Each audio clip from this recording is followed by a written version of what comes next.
Warrior Field here in Sycamore, Ohio. We are live with the pregame show brought to you by XCARET Mexican Restaurant. We're moments away from the opening kick brought to you by Drawn to the Surface Tattoo and Piercing Studio. I'm Nate Mullins on the call with Tommy Hall. We got the Wizard Greg Kinn on the ones and twos. Donnie Hannam on the main camera. We got Connor Roush on the sideline camera with us here tonight. And Eric Hall down on the sidelines doing some reporting for us.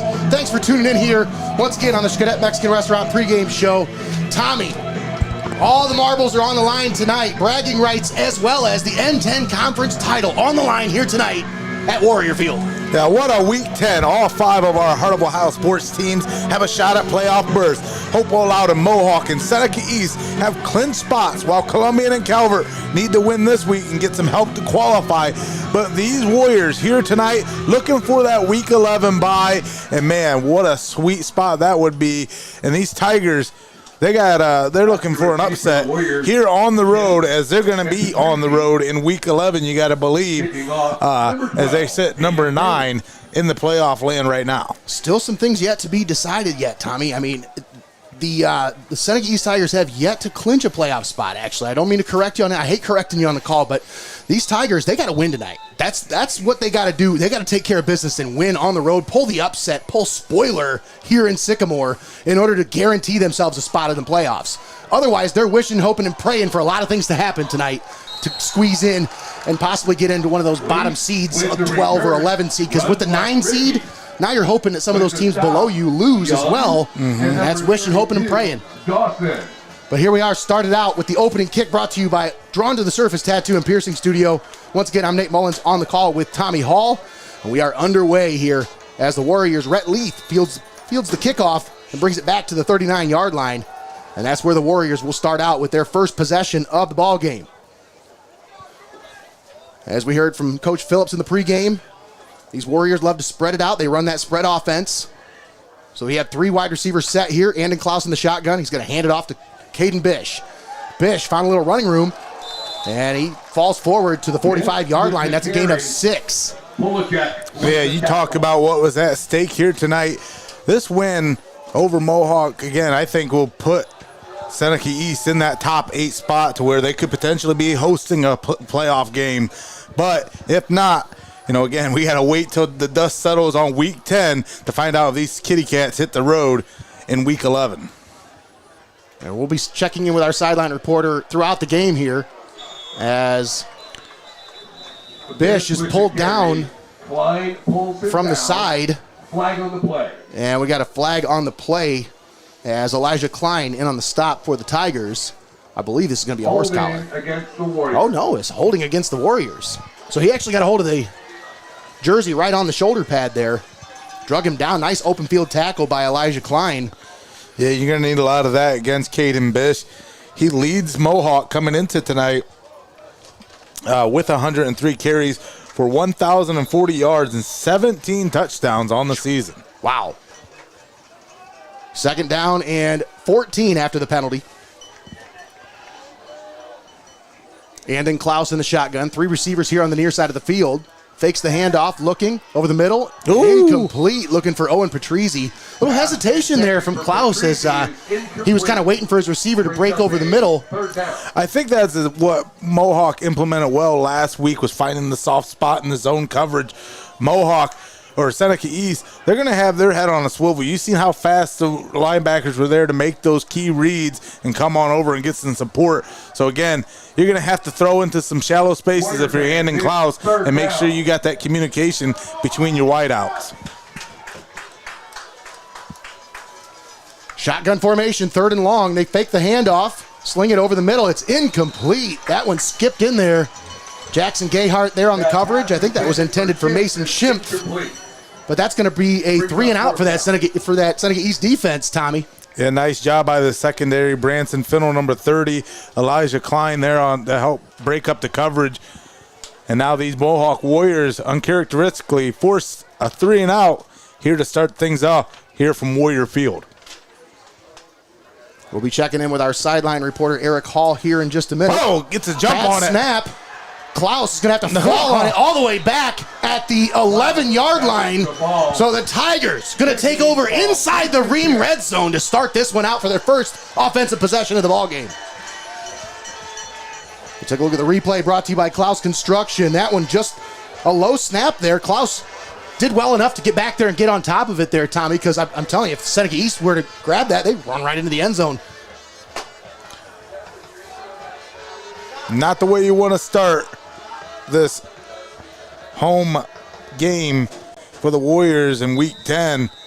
Come out 3-and-out on your opening drive, and then you hand the ball over to the Tigers, marching inside your own RIEHM red zone here on this drive. Nicholas Parks, should I say Duck Parks, in the shotgun.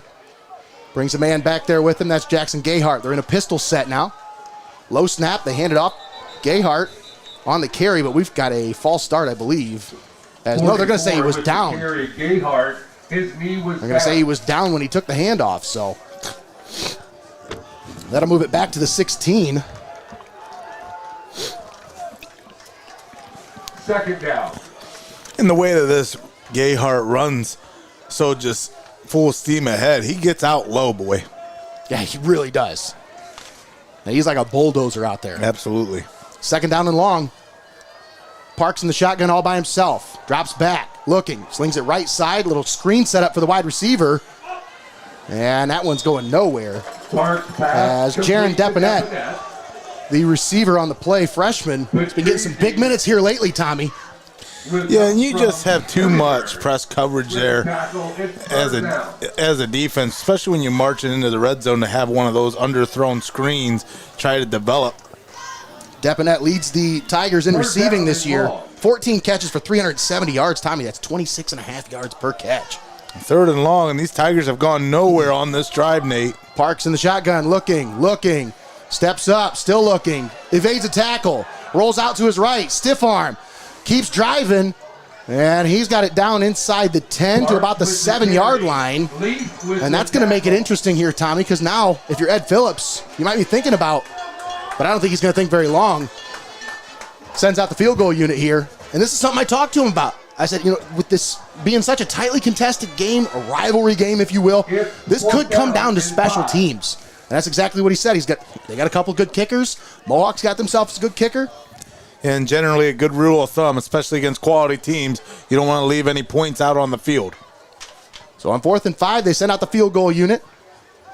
Isaac Stockmaster lines up to attempt what will be a 24-yard field goal. This one is up, and it is good.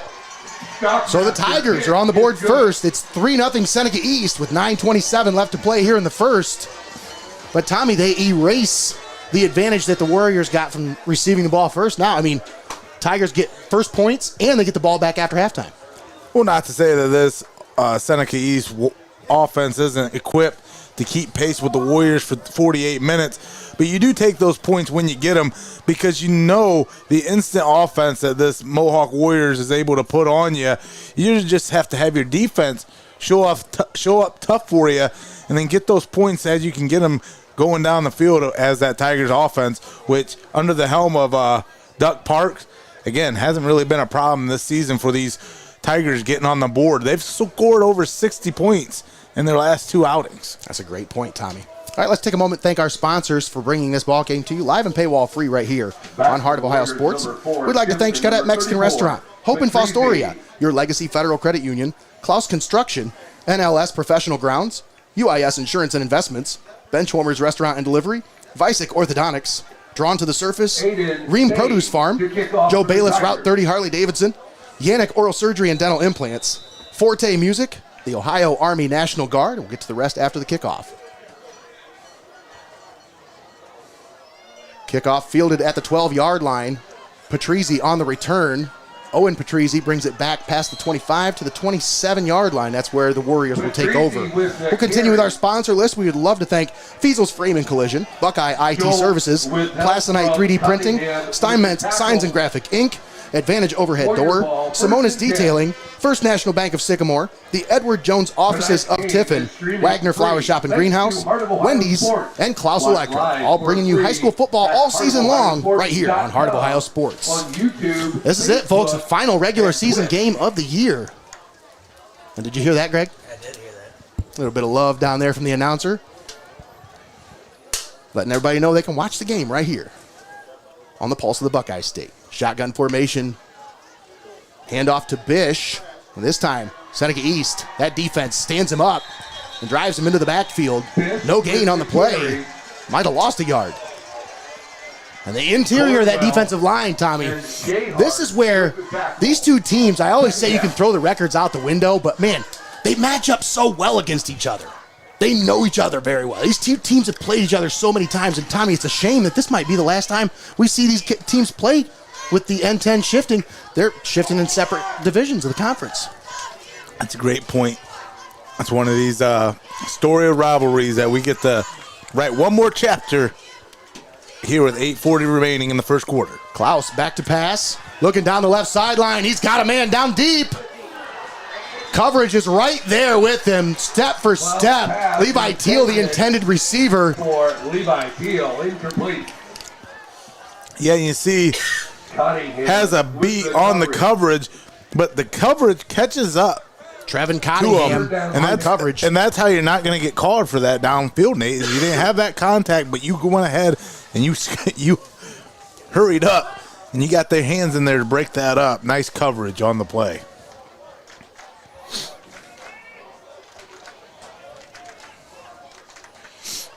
Third and long once again for the Warriors here. 3rd and 10 at the 27. Klaus rolls to the right, looking on the right sideline. That's incomplete. A little bit too high for Levi Teal, and that's another 3 and out for this Seneca East defense. More importantly, though, Tommy, Andon Klaus has been a little off with his passes here in the early going. You think maybe the weather might have a factor? I think a lot of it has to do with just these Seneca East Tiger defense getting after it, giving no give to the run game. And that forces you into an uncomfortable situation in the passing game, or a lot of times you don't really have too much depth drawn up in a lot of these wide receiver or receiving game situations as the punt gets off the foot. Klaus with the punt. Parks on the return. Not very often you see the quarterback back deep to return punts, but Seneca East doesn't exactly follow the playbook when it comes to how they think you should play football. Yeah. Ed Phillips has his way of playing football, and I love his quote, Tommy. This is one I always bring up. They don't have running backs. They don't have quarterbacks. They don't have wide receivers, tight ends. They have ball carriers. Everybody's a ball carrier over there. And thus far, in this opening stanza, that's one of the reasons why these Mohawk Warriors went 3 and out is, again, the inability. They're a great 3rd and 5 team, but you get them behind the sticks, they're a hard team to convert. Now Tigers, once again, taking over. Excellent field position. They start out at the 42-yard line. Parks going to keep it on the quarterback. A little read here as he's trying to read off the left side, but nothing there, and a flag flies in. They're either going to get Klein on a hold or block in the back there. As I thought he came in and gave him a nice block. Man, I gave him just a little too much. Yeah, that is old. The Tigers, 10-yard walk-off. So that'll be a 10-yard penalty from the spot of the foul. Repeat first down. And we will repeat first down, as the announcer just said. But as I mentioned, Tommy, it's a little chillier than it normally is for football. I mean, as far as this year, as we've been pretty spoiled so far this year with some great weather. But tonight, we'll check on with our sideline reporter, and he'll give you the weather report here in just a minute. Tigers bring a man in motion. First and long. Hand off to Gayhart. He's trying to find some running room, but not a whole lot doing there. Gayhart with the carry. Gain of about 2. Let's send it down to our sideline reporter, Eric Hall. Eric, you got the weather report for us, man? What's it like down there? Degrees. No, come on. There we go. There we. Yeah, 9 degrees here at kickoff, but it could drop into the 30s before the end of this game. So I hope everybody dressed warm here. You didn't. No comment. Yeah, the mic stole the words from you. Yeah, he's got them long, big socks on. Seen bigger legs hanging out of a nest.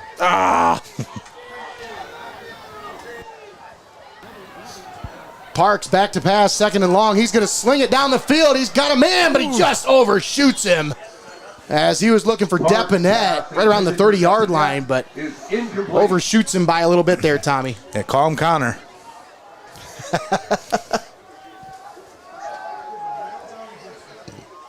You see here on that CLOUSE construction replay, taking a shot downfield, which turned out being fair play. A bunch of 2 run-heavy offenses going at it, and then you're trying to find that slip-up in the coverage that's going to allow you to get that big punch. Third and long, empty backfield. Parks once again going to cock it and deliver down the field, and this one's just a little too far out in front of Jaron Deponette. And that is going to be incomplete. Brings up a fourth down. It's fourth down. Yeah, nothing doing for these 2 squads in the opening minutes here of the first quarter, and you're watching it live and paywall free right here on Heart of Ohio Sports. Folks, don't forget there's still time. Get it in now. You could be named Arianic Oral Surgery and Dentistry Fan of the Game. Get those submissions in, send them to our social medias. Let us know how you're watching the game to be named our Fan of the Game. Jackson Gayhart with the punt. This one goes out of bounds at midfield. A short punt. This is going to be just a 17-yard punt there, Tommy. First and 10.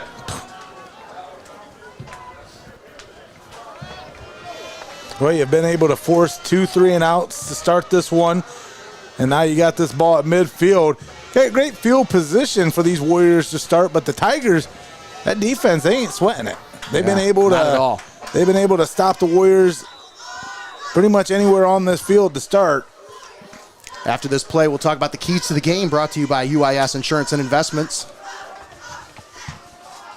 Shotgun formation for the Warriors. And in CLOUSE back there with Caden Bish. Wing back on the right side of the formation. CLOUSE. Little counter play here. Bish off the left side. Spins out of a tackle. And he spins right into the arms of Brett Martin. Little 4-4 look. You had that floating outside linebacker forced to come in and try to get to CLOUSE. But like you said on that counter, the pulling lineman there to account and get to the next level. That's an NLS Professional Grounds first down. Moves the ball to the 41-yard line.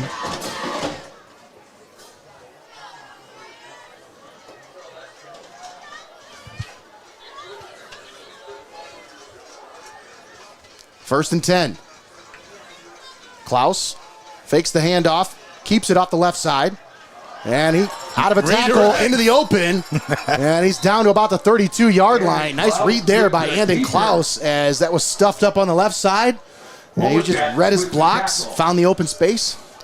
So not only is that 29-28 win over Carey last week, one of the biggest statement wins and one of the best games of the year, it was definitely tape material for these Seneca East Tigers, as you see Mohawk implementing a lot of what worked against Carey this week, trying to get it going against Seneca East, and to no avail. Second and short. Shotgun formation here. CLOUSE is going to keep it again, this time up the middle. And the Tigers bring him down right about the 20-yard line on the edge of the RIEHM red zone. They'll mark him at the 19-yard line. Let's talk about those keys to the game, brought to you by UIS Insurance and Investments. For Mohawk, they got to take what they give you tonight. Fight for that extra yard, obviously, but you got to make them think twice about throwing over the middle on defense. For Seneca East, you need some long, sustained drives. Keep their offense off the field. Convert on third downs, but also, if you're on defense, keep everything in front of you. No big plays tonight. If they got to think and dunk their way down the field, let them. But don't give up the big play.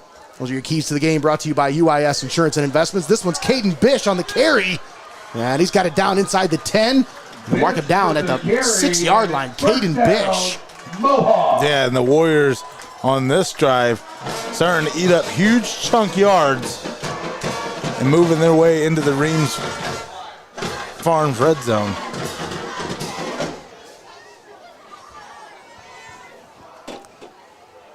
First and goal for the Warriors. 3 backs in the backfield with Andon Klaus under center.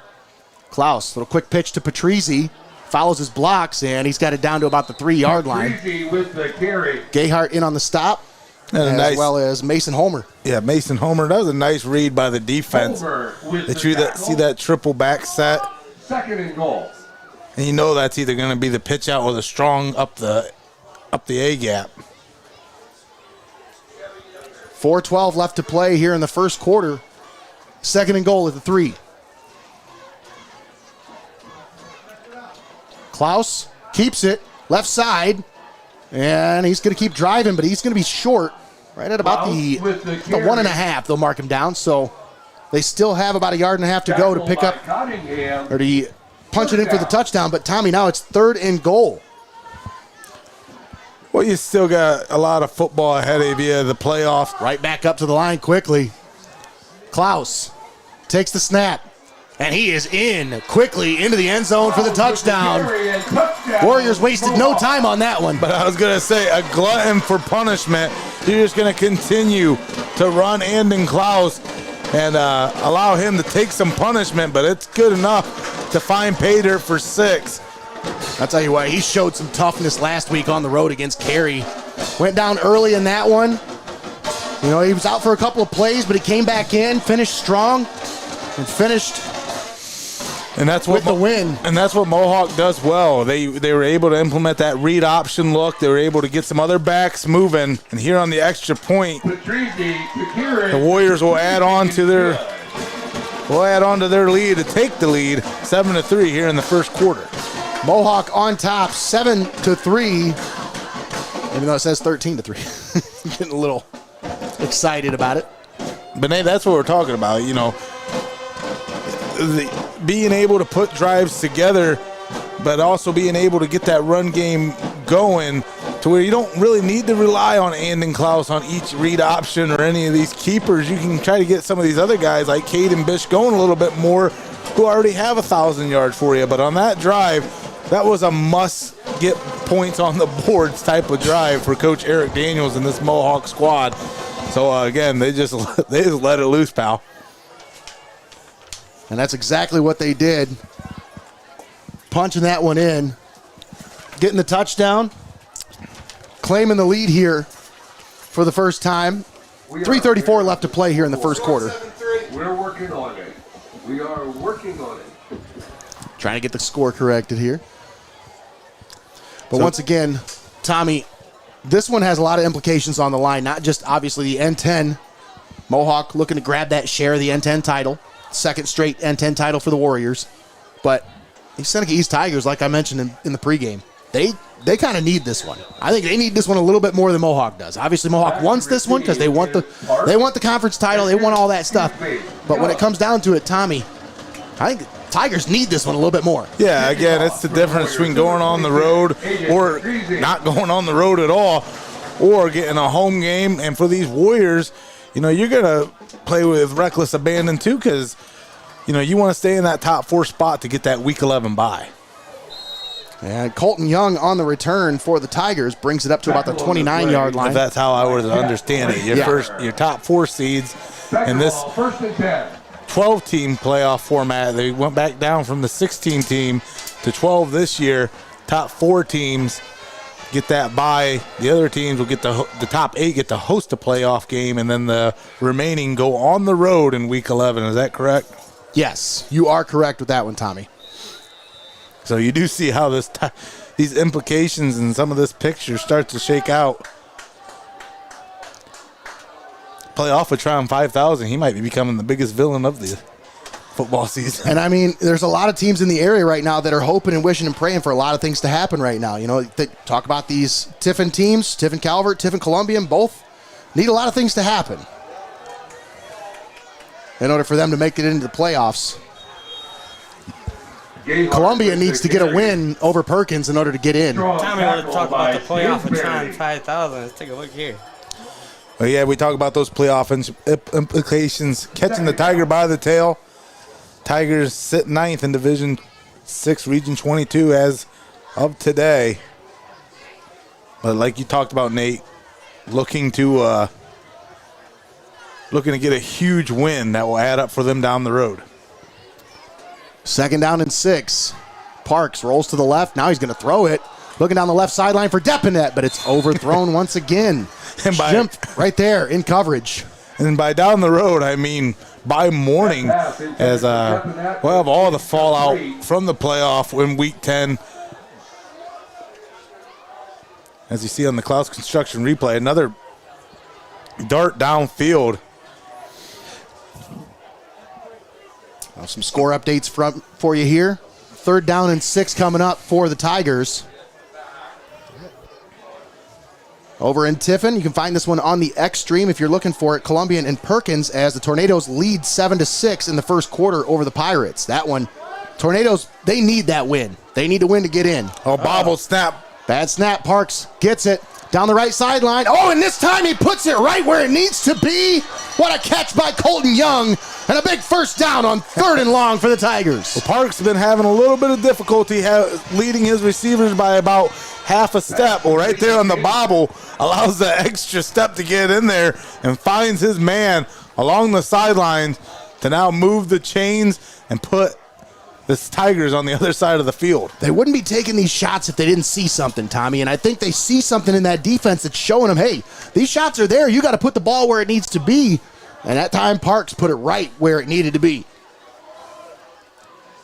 Low snap, but he gets it to Gayhart as Jackson Gayhart carries it forward inside the 35 down to about the 33-yard line. With the carry. Should be good for 5. That sets him up with a 2nd and 5. I think a little bit has to do with that press coverage that the Mohawk Warriors like to implement. They expect the Tigers to run the ball at them, so they're going to play a little bit shallow. And if you get some good athletes, especially in that wide receiver core like the Tigers, they're going to give you the ability to take some shots downfield. Now Park's going to keep it here. On the keeper, on the outside, finds the edge, and he's going to be brought down by Patrizzi off the edge, right around the 34-yard line. But there's some laundry on the field. This one looks like it's going against the Tigers. Holding against Seneca East. As this one's coming back. And these penalties become drive killers, especially in Week 10. This is the 3rd drive where the Seneca East the Tigers have committed a penalty. It's so frustrating, especially when you pick up the yards you need. And the penalty happened after they picked up the first. So it was after the first down was reached that they got the penalty. But now you'll see 2nd down and about 8. They have it at the 36-yard line. They need to get it past the 28 to convert here on this 2nd down. Parks in the shotgun. Back there with him is Jackson Gayhart on his right hip. Parks rolls to the right, look, he's going to follow his blocks. He's got another about 5, maybe close to the first down marker as he's out of bounds. I don't think he's got about 8 yards on that pickup. But they're going to actually mark him out at the 30, so that's an impressive carry off the right side there, Tommy. But more importantly, the blocking out in front, man, that was beautiful. Yeah, it was a play that just seemed like an eternity, but it developed well out to the edge. I think that'll bring up about a 3rd and 2 now.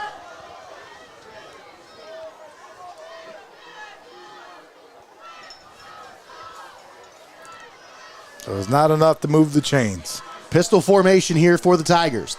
2 wingbacks on the left side of the formation. They bring a man in motion. Settles on the right. Now Gayhart takes the hand off. He's going to plow forward. He's got the first down, and he's going to be down to about the 26. The ball comes out. Patrizzi had it off the pile. We'll see what the call is here. They're going to say it's Mohawk ball. So Gayhart tried to fight for those extra yards, and the Warriors Yeah, he follows the just block popped here. it out. You see Gayhart follows the collapse. Right there, still standing up. Excellent play. Patrizzi all the way. Ripped it out. Got his hands on it, ripped it out, and then grabbed it off the ground. Forced fumble and a recovery on that play for Owen Patrizzi. Yeah, I'll take another look in case anybody's questioning it. It was definitely a fumble and definitely recovered by Mohawk there, as you see. Right there, he rips the it ball's out, and there he grabs it on top of it. Excellent play there Good call. by the senior. Illegal shift against the Tigers.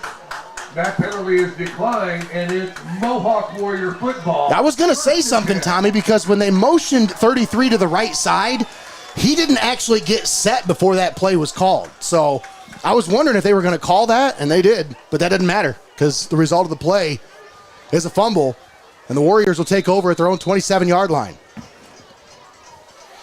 Eric, you were on top of that one.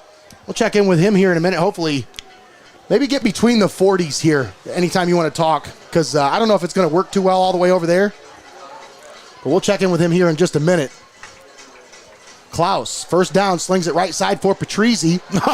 What a move there by Owen Patrizzi in open space. Boy, he had Hunter Rathburn on skates there, man. Just made it look silly there. That was Cuts filthy. that back up and under. Wow. After, again, Rathburn, he had a read on it. What a great read for Patrizzi, making a huge athletic move to give the Warriors more. 30 seconds remain here in the first quarter, 2nd and 6. Second down and 6. CLOUSE going to keep it. Up the middle, got some running room. He's to the 40, to the 45, and he plows forward down at the 49-yard line. A punishing run on 2nd and 6 by Andon CLOUSE, and that's another NLS Professional Grounds first down. You see CLOUSE on that draw. He just kind of holds it for a second and then makes that I can't get to the replay. over-eagerness of that front pressure come past him, and he's already blown by him by the time they realize what's going on. That'll be the end of the first quarter. That's the end of the Your first score, quarter. Mohawk 7, Seneca East 3. We'll step aside, take a quick timeout. We'll be back after this. You're watching Heart of Ohio Sports.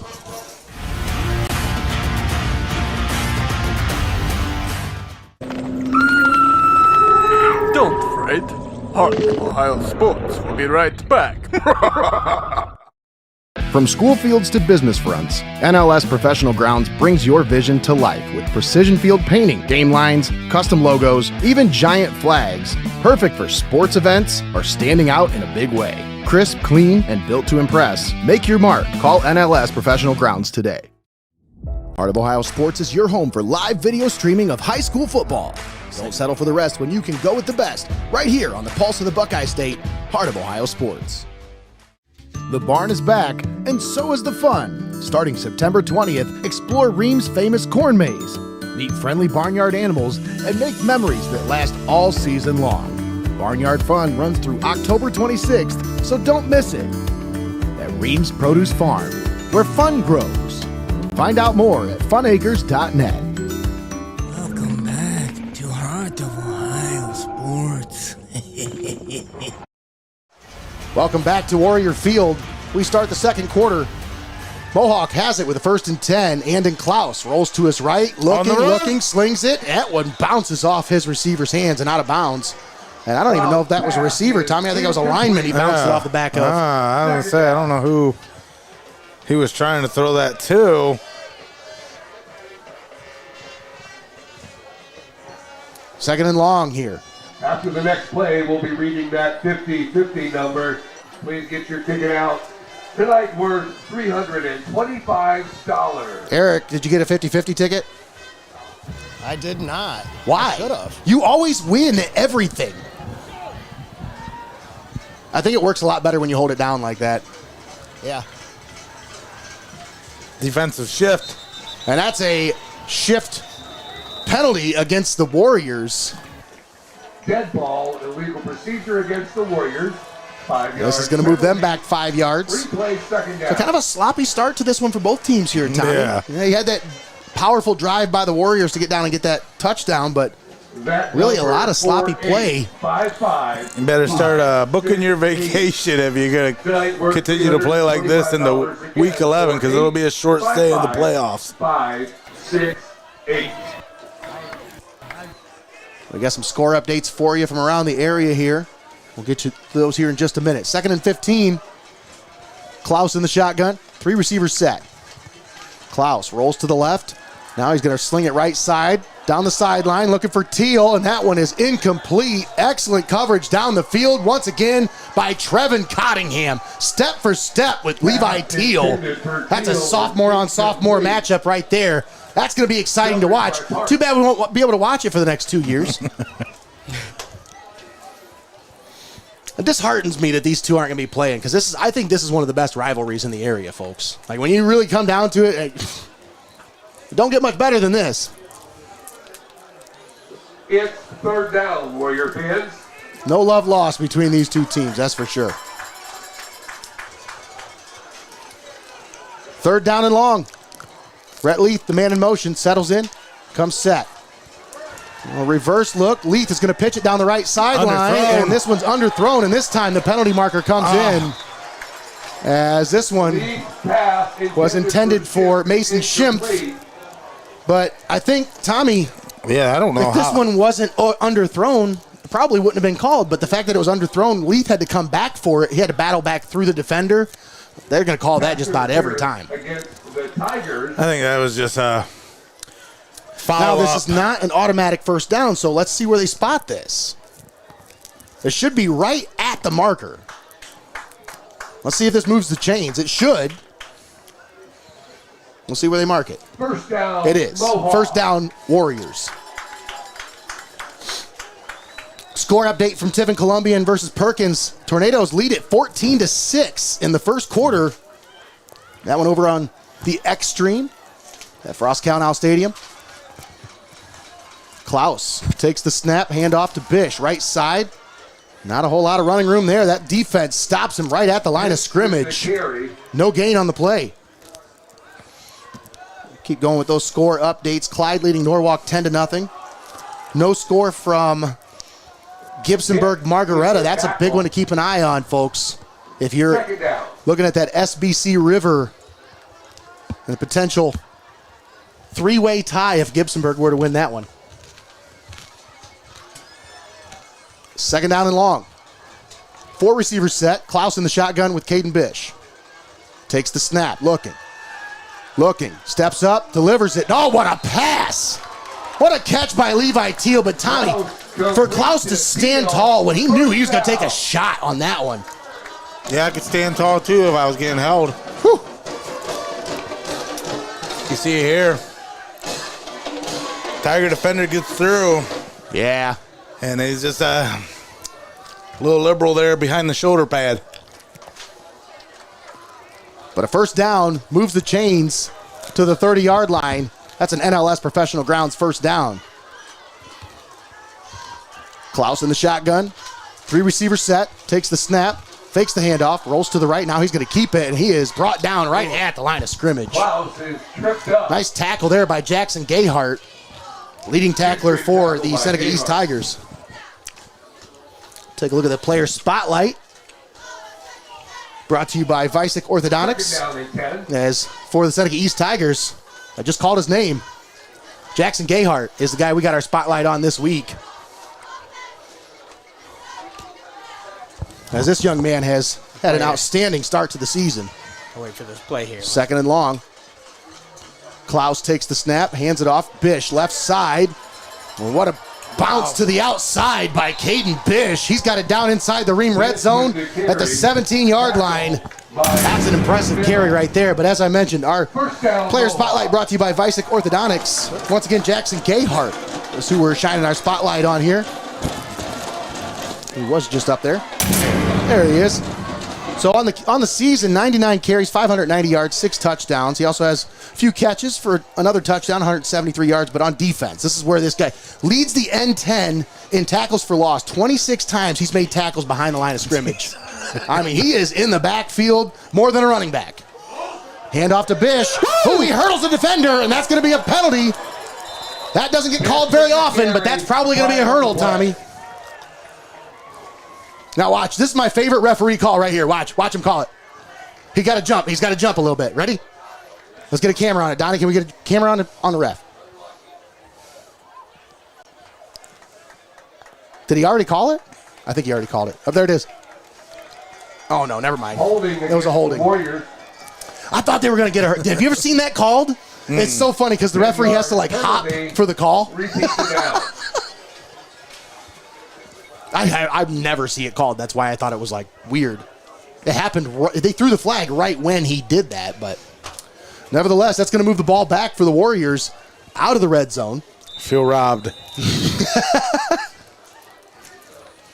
Ball placed at the 29-yard line.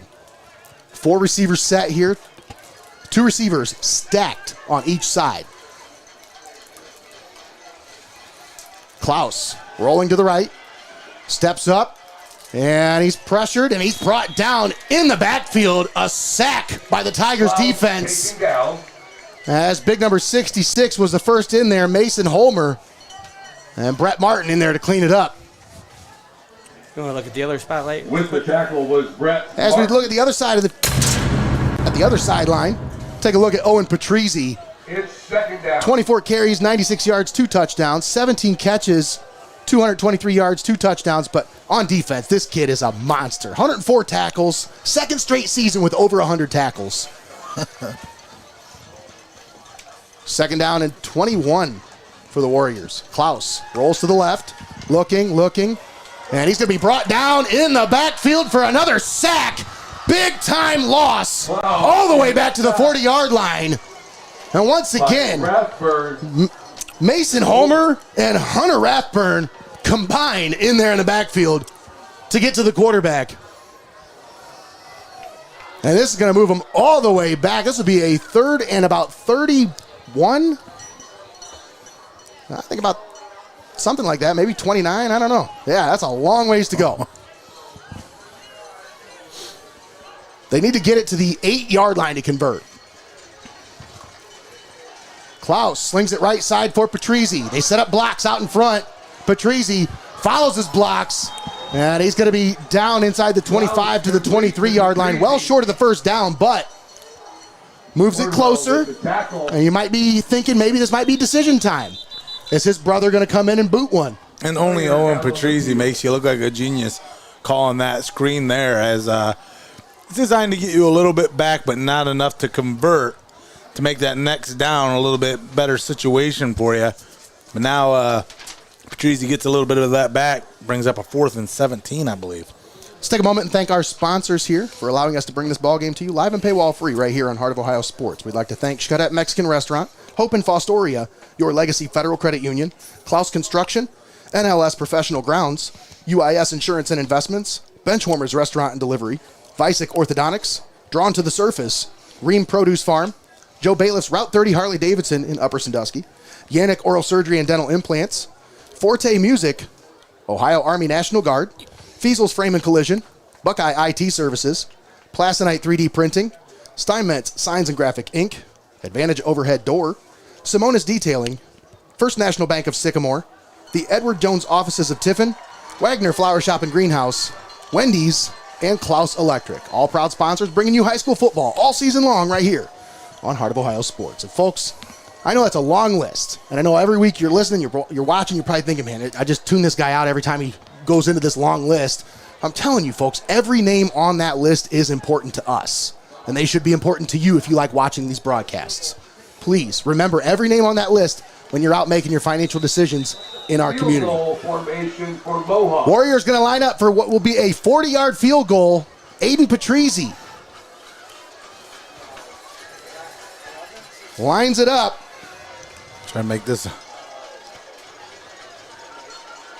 He's 2 for 2. Can he make it 3 for 3? Just short. Patrizi unable to get it there.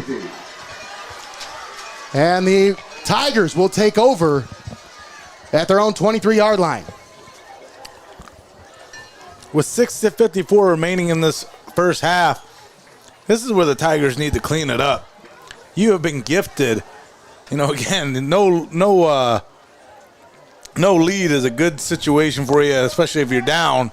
But 7-3 thus far in this first 24 minutes, I believe, has been a gift for the Tigers thanks to that Tiger defense. This offense needs to wake up and stop getting these self-inflicted wounds, these miscues, and these penalties that often have been stalling the drives of the Tigers as they'll start this one right off the 23.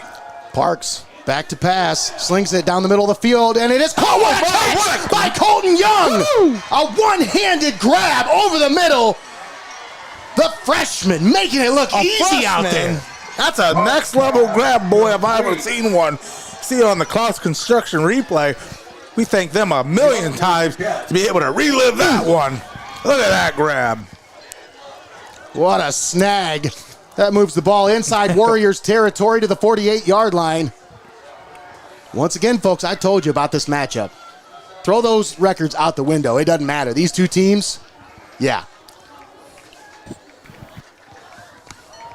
Parks, little pump fake to the left. He's going to take off and run with it. He's got it down to the 45-yard line. Tackled by the 55. Yeah, interesting, design screen keeper. Actually able to make a little bit out of it, but I'll tell you what, if it wasn't for Eli Chevalier reading that one, that probably would have went for a little bit longer because there was nothing at the second level. That was a defensive line play that was made there by the big number 55. What do you call him, the 55 Chevy? Second down and 7. Parks brings a man in motion. Settles on the left side of the formation. 2 backs in the backfield. Low snap. Hands it off to Gayhart. And Jackson Gayhart gets it forward to about the 41-yard line. That'll bring up 3rd and 4. Lee in on the tackle. 3rd and a long 3. Let's say that. 3rd down.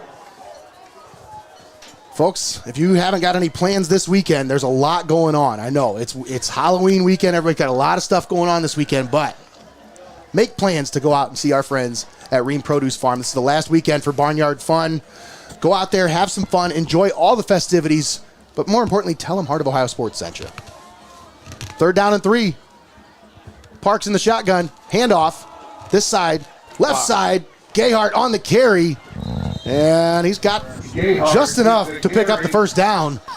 What an excellently executed outside play there. Chevalier. I want to check in with our sideline reporter here in just a minute because I want to see what the energy's like down there on that sideline because, man, this is a close ball game here. This is a nail-biter, as they like to call it. What's it like, Eric? I figured you were getting ready to throw it to me because you saw me get my Skittles That's out. right. Oh, you're good at it. This Skittles going to be cold, man. Parks slings it left sideline, incomplete. Looking for Deponette down inside the 10. Deponette is incomplete. That'll bring up 2nd down. Now, Tommy, we haven't seen a lot of the running game from really either one of these schools tonight. With Jackson Gayhart, the leading rusher for Seneca East, but also, you've got Nicholas Parks who can also run the ball as well. Maybe a little bit of a balance here. Obviously, you got 4 minutes and 30 seconds left here in the first half. You're trying to punch this one in and also maybe not leave too much time left on the clock for the Warriors, but here's Gayhart on the carry, and that's going to be good for about 4, maybe 5 yards. And that's what you're looking for out of your run game. That's what you want. Lee and 55 Chevy. Sets him up with a 3rd and manageable here. And to your point from earlier, I still think Coach Ed Phillips had seen something on film by these Mohawk Warriors defense, and he's looking to expose it like a raw nerve. And until he does, we expect these Seneca East Tigers to keep going to the well until it runs dry. Calvert leading Willard 15-12. That's in the second quarter. Nicholas Parks on the 3rd down carry. He's going to be stood up and dropped in the backfield. The keeper. Nothing doing there. Pitch and Chevalier with the tackle. Caden Bish in on the It's stop. fourth down. And you got to think, this is field position, right, Tommy? You got to play this field position game here. Try to pin him deep, make him go the length of the field here. Maybe try to get this one inside the 15, maybe the 10-yard line. That's what you're looking at here, right? With Ed Phillips, it's hard to get a read on him anytime. Fourth down and 8. Well, we'll see here. It looks like they got the offense on the field, but Tommy, we know what this looks like. Sometimes they'll show it, but then Parks is going to take a few steps backwards. And just in case, Eric Daniel takes a timeout. Mohawk. We'll keep it right here for this Joe Bailiff's Route 30 Harley-Davidson We timeout. got some good friends that take care of us each and every game. I liked it better when it's a 3rd and 5, 3rd and short situation. On 4th and 8, I mean, again, you got about half your playbook there, and then you got the defense going to be they know you have 8 yards to gain just to convert. So there's a lot of intangibles, but again, that script isn't as long as what it would be on 4th and 5 or 4th and short situations, Nate. And this is a big down and distance here for both teams. It's just a 4-point ball game, but this could swing quickly if the Warriors were to come up with a stop here. They got plenty of time to go the length of the field. And in some ways, the way you're playing this, you convert, then you're putting yourself in field goal range.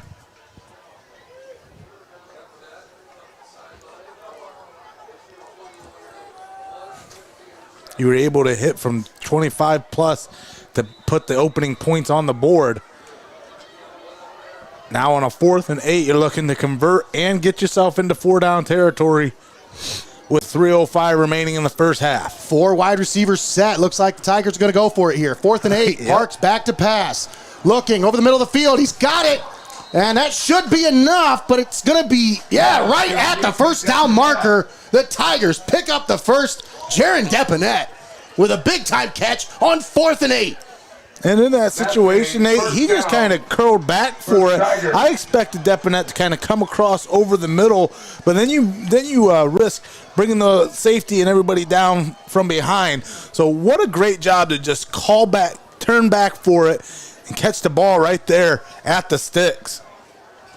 That's an NLS professional grounds first down. Moves the ball to the 26-yard line.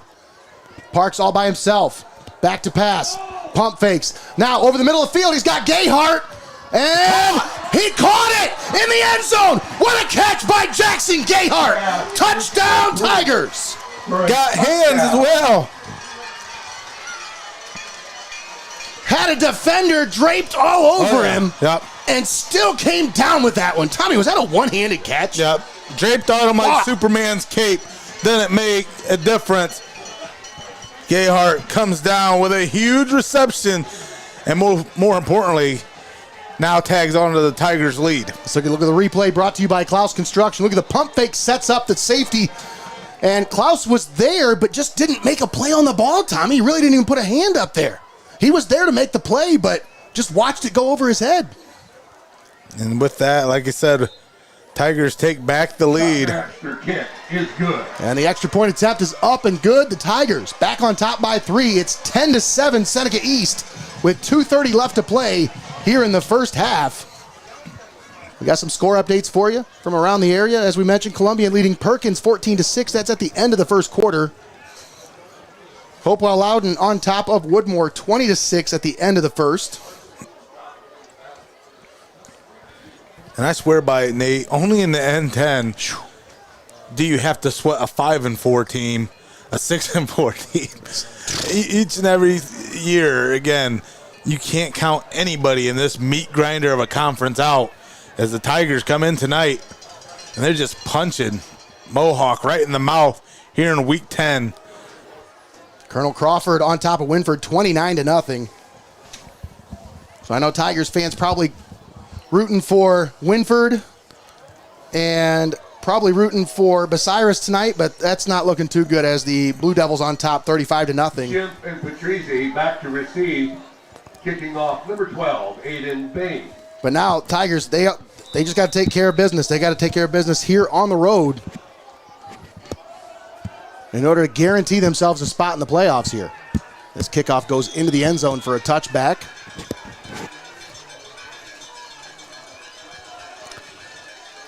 Well, the Seneca East Tigers on that last drive called the task. Said, hey, they needed to wake up and have a mistake-free drive. And look, wouldn't you know who won the pony when they finally were able to put that drive together, put some points on the board now and take back the lead.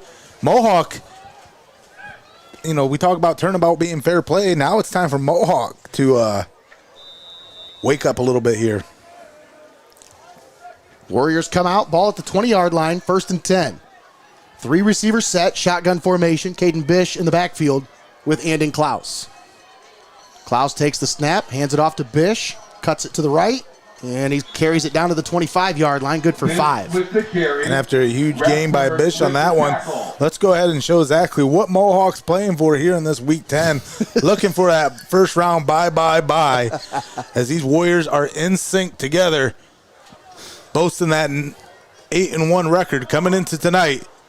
Looking to dispatch these Tigers here at home. 2 minutes to play here in the first half. Tigers lead it 10-7. CLOUSE in the shotgun. Looking, slings it down the middle of the field. Teal is the intended receiver, but he overthrows him. And Tommy, Nicholas Parks came down here and bumped him at the line, threw off the timing of that route. Because I'll tell you, if Teal was off the line without a bump, he probably has that one for 6. A little bit of contact. Doesn't get called. Hey, Rubbin's racing. Rubbin's racing. 149. This one under 2 minutes. And a close one. Live and paywall free right here on Heart of Ohio Sports, folks. 3rd and 5. They get a long 5. CLOUSE in the shotgun. 3 receivers on the far side. CLOUSE takes the snap. Going to keep it. Defense is right there, though, and they swallow him up in the backfield for a loss back at the 19-yard line. Wow. Big stop by that Seneca East defense. And that's going to bring up a 4th down. And Homer with the tackle. And we got a timeout by the Tigers with 1:33 left to play. They want to try to keep some of that time on the clock, try to get that ball back. They still got 2 timeouts in their back pocket, Tommy. It amazes me. Again, nobody is trying to hide their hand. You know what Mohawk's going to throw at you. They're going to throw you that read option. They're going to throw you some of those looks that are going to get Andon CLOUSE going. And these Seneca East Tigers, they've been there to answer the call. Mohawk Warriors, again, they're doing everything in their ability to try to get downfield, and it's worked in some of these instances. But as soon as that front pressure by the Seneca East defense comes crashing down, it gives Andon CLOUSE nowhere to go, and he has to make a quick decision, and it's always for the worst. Yeah, and that's, tough sledding, man. When you got guys right in your face as soon as the ball snapped, you got to make a decision quickly, and that was a quarterback design draw, and Tommy, there was nowhere to go. Yep. The Seneca East Tigers did a great job just filling the gaps and staying home. They didn't over-pursue. They didn't get over-aggressive in the backfield. They stayed home and made him make the read. Now you may give the Tigers the ball back with a short field after they just scored on you. And a lot of time here in the first half left with 1:33.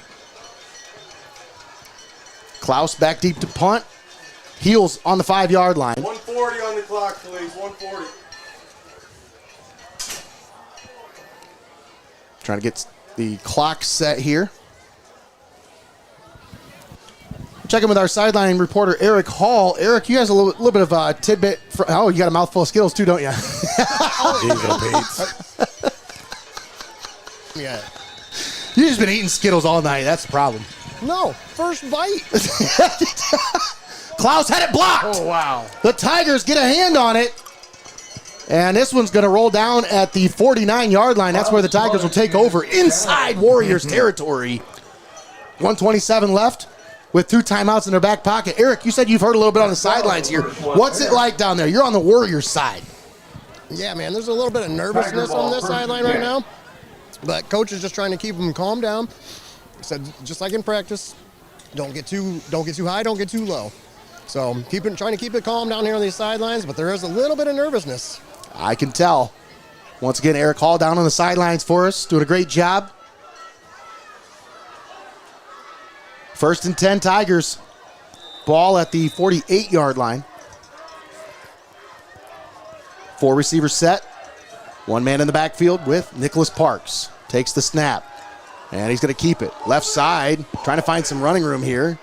And he's going to be brought down past the 48 to the 46. Another timeout called by the Tigers. That was a quick timeout. They didn't want to waste too much time there. Man, Patrizi definitely doesn't waste any time letting anything get past him. No. He just came out of nowhere.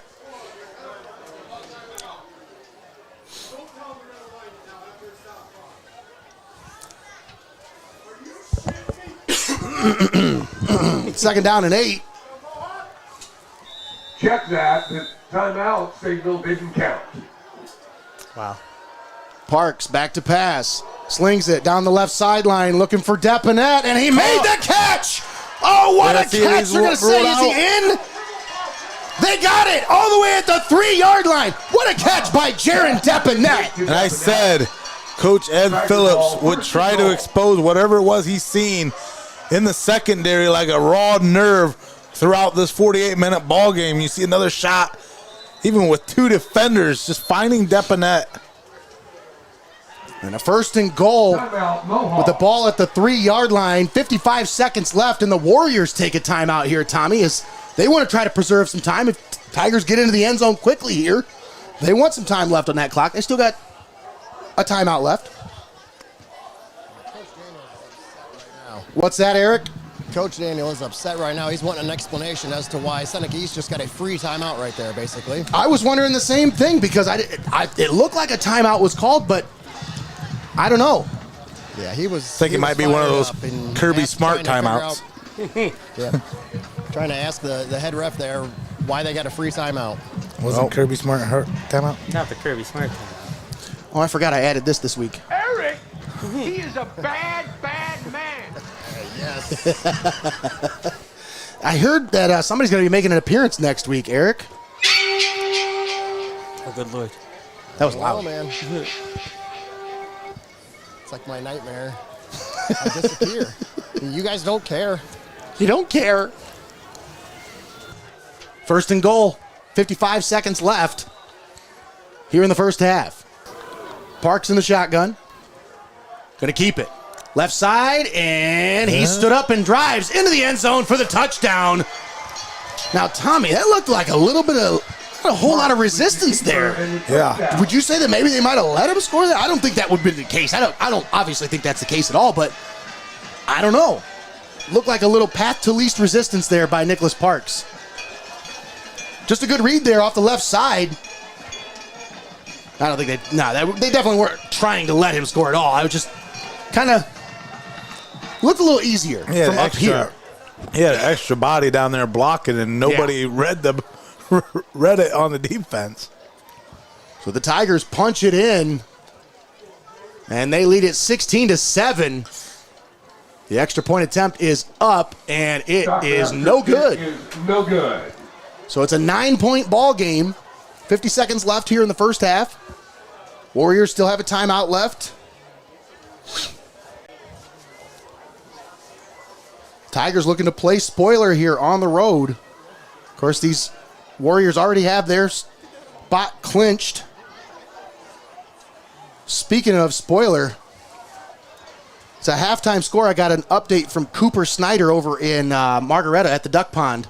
It is a 0-0 game between Gibsonburg and Margaretta at halftime.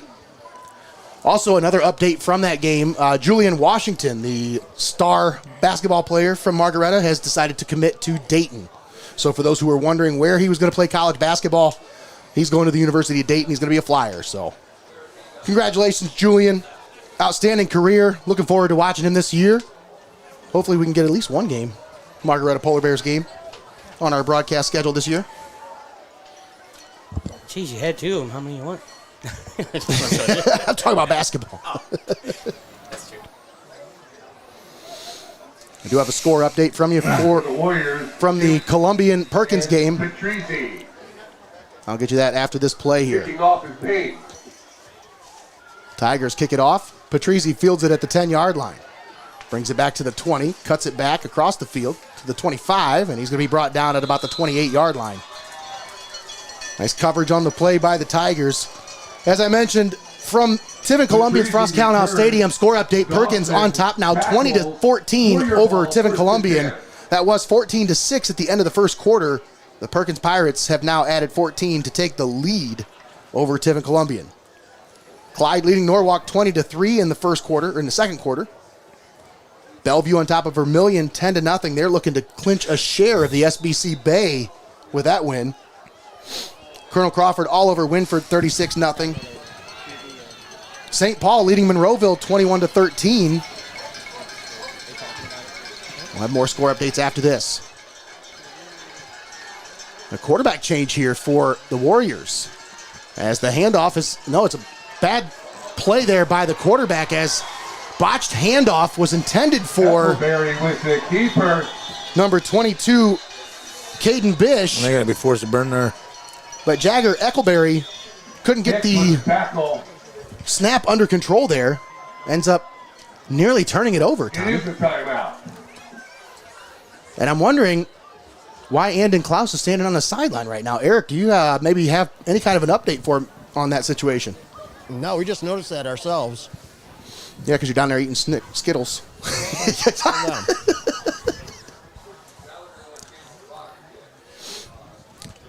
Obviously, we can't update anybody on the health status, but we just want to try to figure out maybe if he's possibly going to be coming back into the game anytime soon. But don't ask anybody, Eric. Just listen. You're not allowed to ask. I know about You know. He knows the rules. What am I talking about?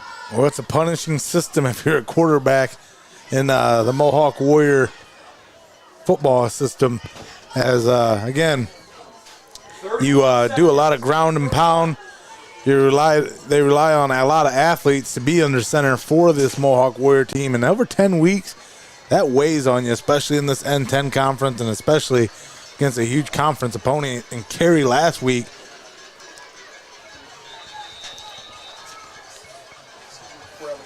.31 seconds left.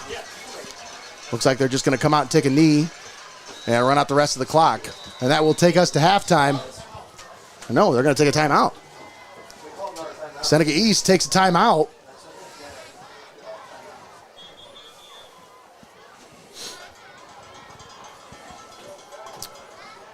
So it'll be third down. A little gamesmanship here. That's all that is, Tommy. It's like you can't really stop the clock, get the ball back with any kind of time left here, but this is a rivalry game. You're not just going to let him walk to the halftime. If Ed Phillips has got a couple timeouts in his back pocket, he's going to use them. You can't take them with you. That's right. I love this game, folks. I'm telling you, this is one of the best rivalry games in the area. Just because of it's consistently a back-and-forth rivalry. There's never been a long winning streak by either one of these schools. They both just back and forth. Eric, you look like you're champing at the bit down there. You got any update for me? I didn't get any answers or anything, but they did go to the locker room early. Once they took that timeout, they said, let's go and get a little early start on taking a look at them. All right, well, we'll have hopefully an update for you after halftime. But the Warriors take a knee, and that will be the end of the first half. The Tigers lead Mohawk 16-7 at the end of the first half. Don't go anywhere, folks. We got the halftime show brought to you by Hope and Fostoria coming up next, and we'll have our marching band performance presented by Forte Music coming up right after this. Once again, Seneca East 16, Mohawk 7. This is the end of the first half. You're watching Heart of Ohio Sports.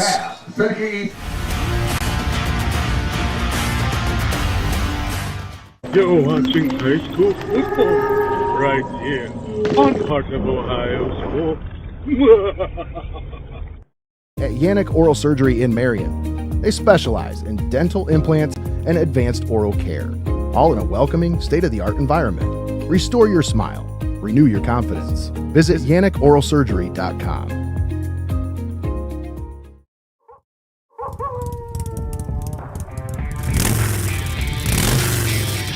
The one thing that we love more than the roar of a Harley-Davidson is the roar of the crowd on game day. That's why Joe Baylif's Route 30 Harley-Davidson is proud to partner with the Bowling Green State University Falcons and be the official bike to lead the team onto the field. Don't forget to ride out to your favorite tailgate this season and cheer on the Falcons to victory. We'll catch you on down the road at Joe Baylif's Route 30 Harley-Davidson. Walk in, ride out. Welcome back to Heart of Ohio Sports. Streaming everywhere.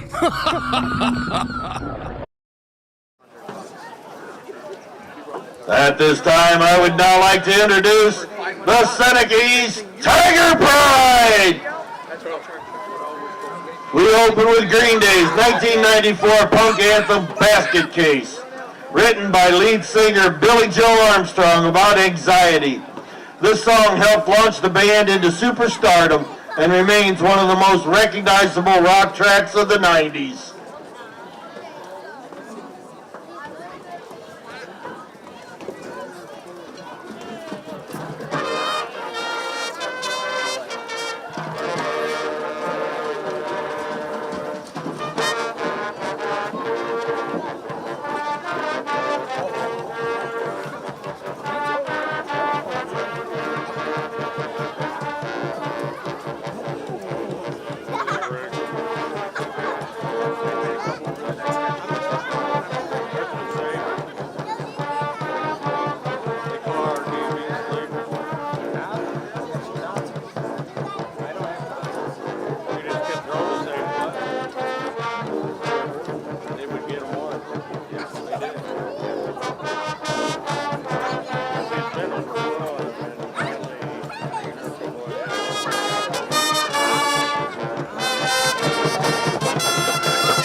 Next up, Viva La Vida by Coldplay, a 2008 smash hit that became the first song by a British band to hit #1 in the U.S. Billboard Hot 100 since the Spice Girls.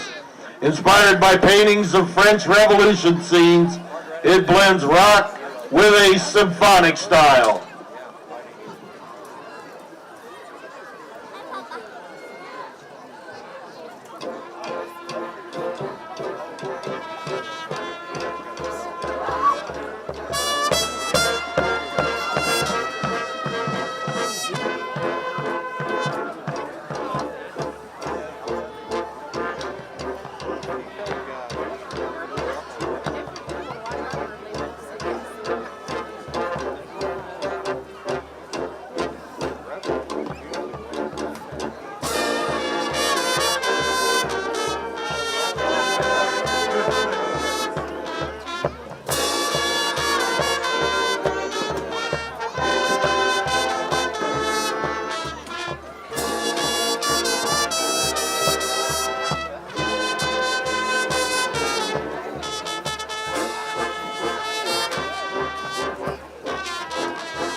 close tonight's show with Mr. Brightside, the Killers' debut single from 2003. The lyrics were written after lead singer Brandon Flowers discovered his girlfriend was seeing someone else, and it has remained one of the band's signature songs.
Thank you for your enthusiastic support of all the musicians tonight. Go Tigers!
Good evening, ladies and gentlemen. Under the direction of Mrs. Lindsay Horde, Assistant Director Wyatt Price, and Major Ed Advisor Shayna Price, please welcome to the field the Mohawk Marching Warriors. With the 2025 season coming to an end, the Mohawk Marching Warriors would like to dedicate this show to the class of 2026. It includes a blend of nostalgic songs to help us look back on the adventures through the last 12 years. Our first selection, the band's goal is to make you look back on these prior years and remember the good times we've had. Released by the band Fun in 2012, here is We Are Young.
I'll give you 10%, which is like $2.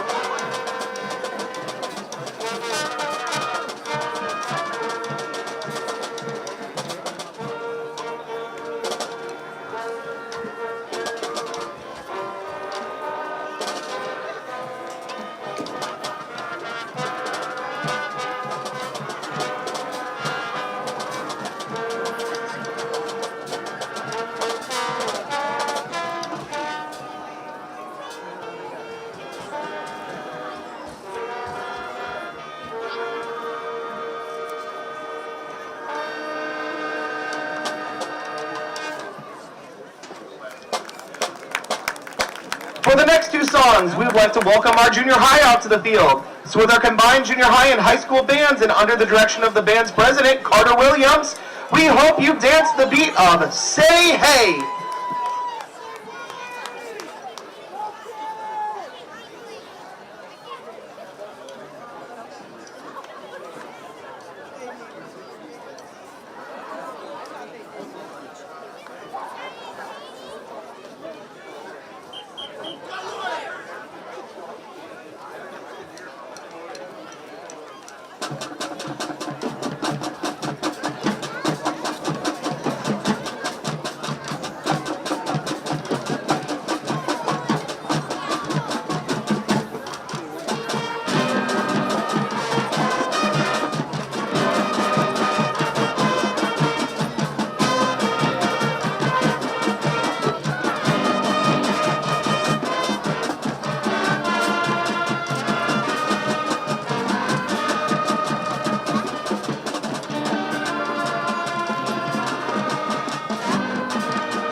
While Mrs. Horde reclimbs her ladder, the seniors would like to give a big thank you to her. We've all been here since 5th grade and cannot thank you enough. You've helped us come a long way, even on the days where you jumped for joy for our successes or the days we drove you nuts. We dread the day that we have to say farewell. So again, we say thank you, Mrs. Horde. We hope we can remember the class of 2026 for centuries. And with that, we conclude our show with Fall Out Boys, Centuries!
We hope you enjoyed the show.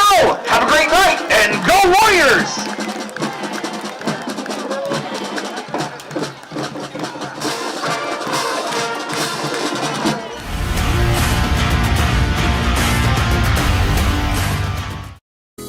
Prevent opioid and stimulant misuse in your teen's sports journey. Keep all medications locked and only use them as prescribed. Talk openly about the dangers of misusing painkillers and stimulants. Work with healthcare providers to find safe alternatives for pain and focus. Protect their future. Prevent misuse. Visit carsa.org for prevention tips and community resources. This broadcast is made possible by our sponsors, local businesses, investing in student athletes, and community pride. When you support them, you're supporting high school sports coverage right here at home. Support local. Support those who step up to the plate for student athletes. At UIS Insurance and Investments, we're committed to protecting what matters most. That's why we partner with Auto Owners Insurance, offering reliable coverage and personalized service from people you can trust. UIS and Auto Owners Insurance, working together to keep you covered no matter what life throws your way. You're watching Heart of Ohio Sports, the pulse of the Buckeye State.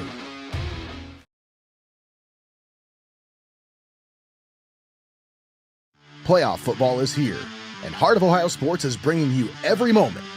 Your business can be part of the action, reaching thousands of fans all across the Buckeye State. Spots are limited, so lock in your playoff sponsorship today. Send us an email to sales@heartofohiosports.com. All right, welcome back here to Warrior Field. Halftime show brought to you by Hope and Fostoria. Excellent marching band performance by both marching bands tonight. Once again, that was presented by our friends at Forte Music. 16-7 is your score. Seneca East on top of Mohawk. Tommy, what an exciting first half if you're a Tigers fan. But I tell you what, it's Mohawk fans in this sideline over here. They're getting a little restless over here, maybe. Yeah, I think both teams in that first 24 minutes having somewhat of like week one flashbacks, as you see a lot of miscues, a lot of things not really gelling all together, not quite clicking on all cylinders as they should be in week 10. But again, the second half, we got another 24 minutes, and these Tigers are starting to come alive, and they're starting to get a rhythm, and that might prove scary for these Mohawk Warriors. Well, you know what time it is, though, Tommy. It's time for everybody's favorite segment. Oh, I can only guess. He was already rolling, so I figured we might as well go Just roll it right into the soliloquy. Well, the future is a little cloudy for these Mohawk Warriors if they don't get things in gear here in the second half. I mean, you come out, you have close to 1,000-yard rusher just in your quarterback, but you got a 1,000-yard rusher in your running back. You got some weapons at your bevy, and you just can't get anything going really here tonight. And that's because of that stout defense by these Seneca East Tigers. I mean, defensively, these Tigers, no pun intended, have been on the prowl. They've been able to come up with huge stops when they need. But here in the second half, again, I think these Mohawk Warriors are a team. They really do come alive here in the second half. And with all those weapons, it's hard to believe that that's not going to equate to points here in the second half. So the Seneca East Tigers, 24 minutes to go. You were able to win that first half. Let's see if the Tigers can go ahead and play spoiler on the road and get themselves in the driver's seat and in control of their own destiny in the postseason. All right, let's thank our sponsors before we get to the start of the second half. We'd like to thank XCARET Mexican Restaurant, Hope in Fostoria, Your Legacy Federal Credit Union, CLOUSE Construction, NLS Professional Grounds, UIS Insurance and Investments, Benchwarmers Restaurant and Delivery, VICEK Orthodontics, Drawn to the Surface, RIEHM Produce Farm, Joe Bailiff's Route 30 Harley-Davidson, YANICH Oral Surgery and Dental Implants, FORTE Music, the Ohio Army National Guard, FEASEL'S Frame and Collision, BUCKEYE IT Services, PLASONITE 3D Printing, Steinmetz Signs and Graphic Inc., Advantage Overhead Door, Simonis Detailing, First National Bank of Sycamore, the Edward Jones Offices of Tiffin, Wagner Flower Shop and Greenhouse, Wendy's, and CLOUSE Electric. All proud sponsors bringing you high school football all season long right here on Heart of Ohio Sports. And Tommy, one thing I mentioned at the beginning of this game, when the Tigers came out, got the turnover, and then they punched it in, or got the 3 points to start this one out, they stole back that opening possession from the Warriors. Now they have the ball to start the second half. So now you see why the Warriors were trying to make something happen there with their last possession, just unable to get anything going. Returner fields it at the 20-yard line. This is Colton Young on the return to the 30, and he'll be brought down at the 35-yard line. This freshman Colton Young putting on some tape tonight here, Tommy. Yeah, and that was a great return to help start things out nice.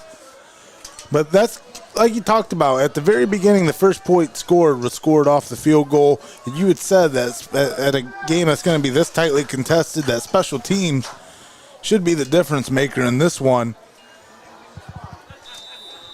We'll check in with our sideline reporter Eric Hall here in just a little bit.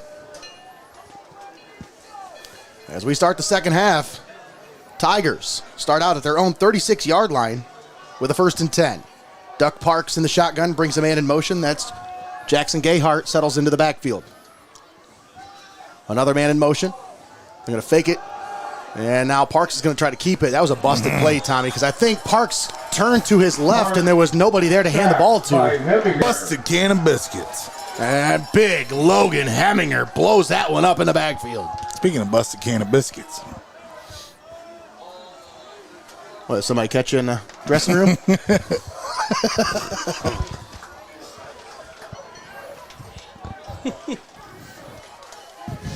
Second and 12. After that busted play.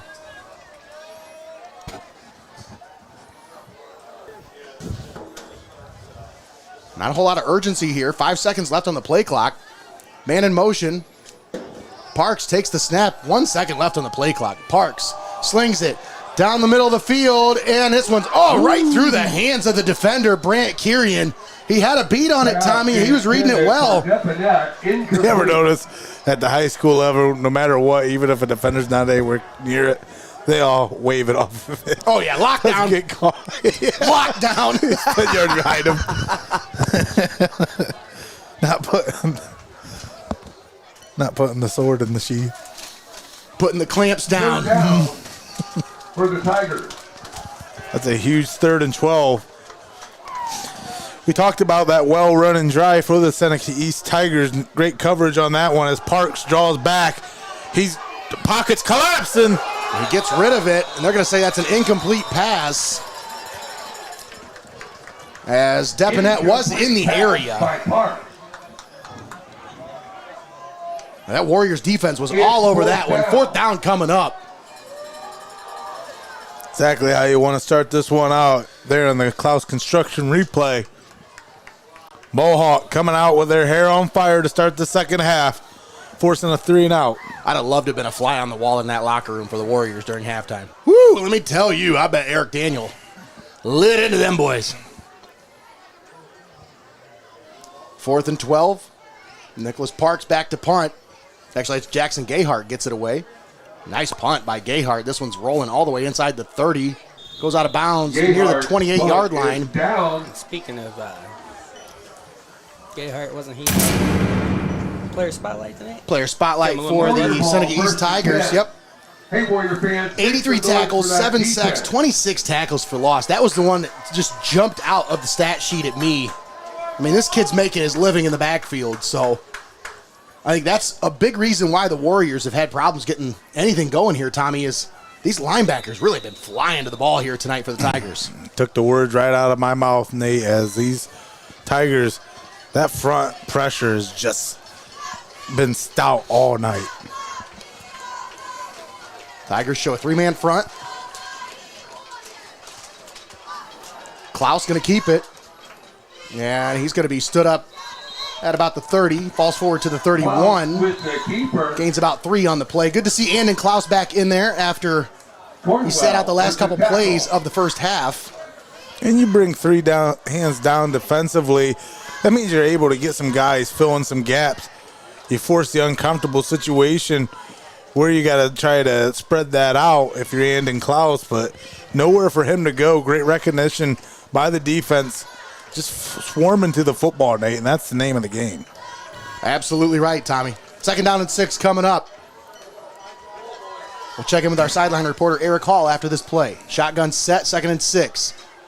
Fake it. No, they're going to give it to Bish, and he is wrapped up and dropped in the backfield once again. Big-time stop in the backfield by that Seneca East defense. Tigers did not shy away from the pressure here on the CLOUSE construction replay.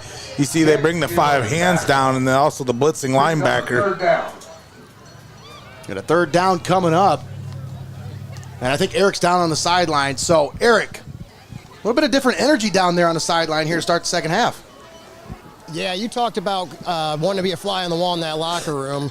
You can tell these players came out with a completely different attitude and a completely different intensity today. Klaus had it poked away. The Tigers are going to grab it.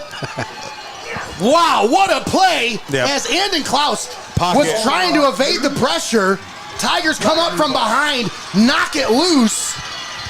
I'm not even sure he even got a chance to evade the pressure. As you see here on the CLOUSE construction replay, pocket swells up around Klaus, nowhere for him to go, trying to make something out of nothing. And there you see the defense relentless in their pursuit, able to bring Klaus down. Tommy, they are so quick off the edge tonight. They cannot block them off the edge. They're getting penetration every time off the end. And both ends. I mean, you're seeing them just go right past the tackle on both sides of the ball. Yeah, we talk about the bumps in the road for these Tigers to get to this point, but this is one of the best damn defenses I've seen all year. Yeah. Well, we saw them against Monroeville shut out the Monroeville Eagles back in week 3. Here's Duck Parks on the quarterback keeper, and he's got it down near the 20-yard line. They'll mark him at the 21. That's good for 5.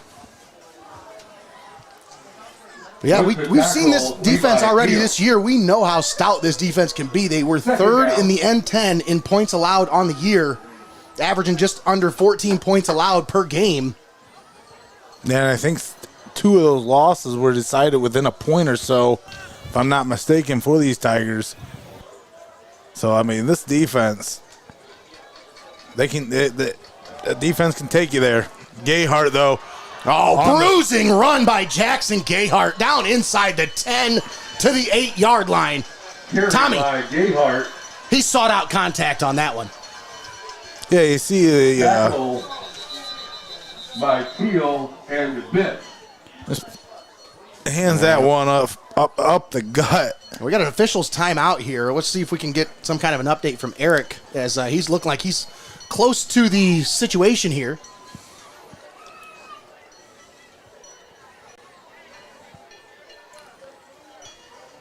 I see Denny's got his GoPro on. Good job, Eric.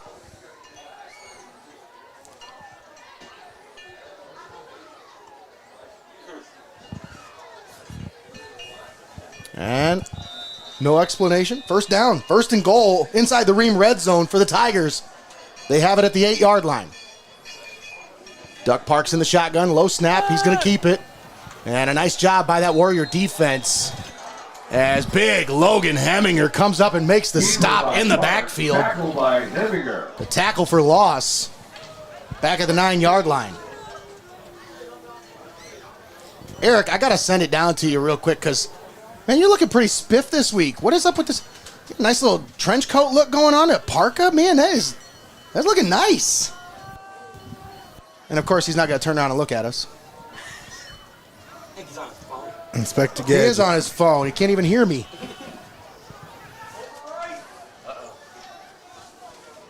Second down and goal. Parks. Little trickery there as they try to get the belly there. Little trap play time. Is that what that was? A little belly trap? Mm-hmm. The coordinators up here, they weren't fooled by it. They knew they were loading right. Mm-hmm. Mohawk defenders there to the... They needed a little bit more blocking up front to pull that one off.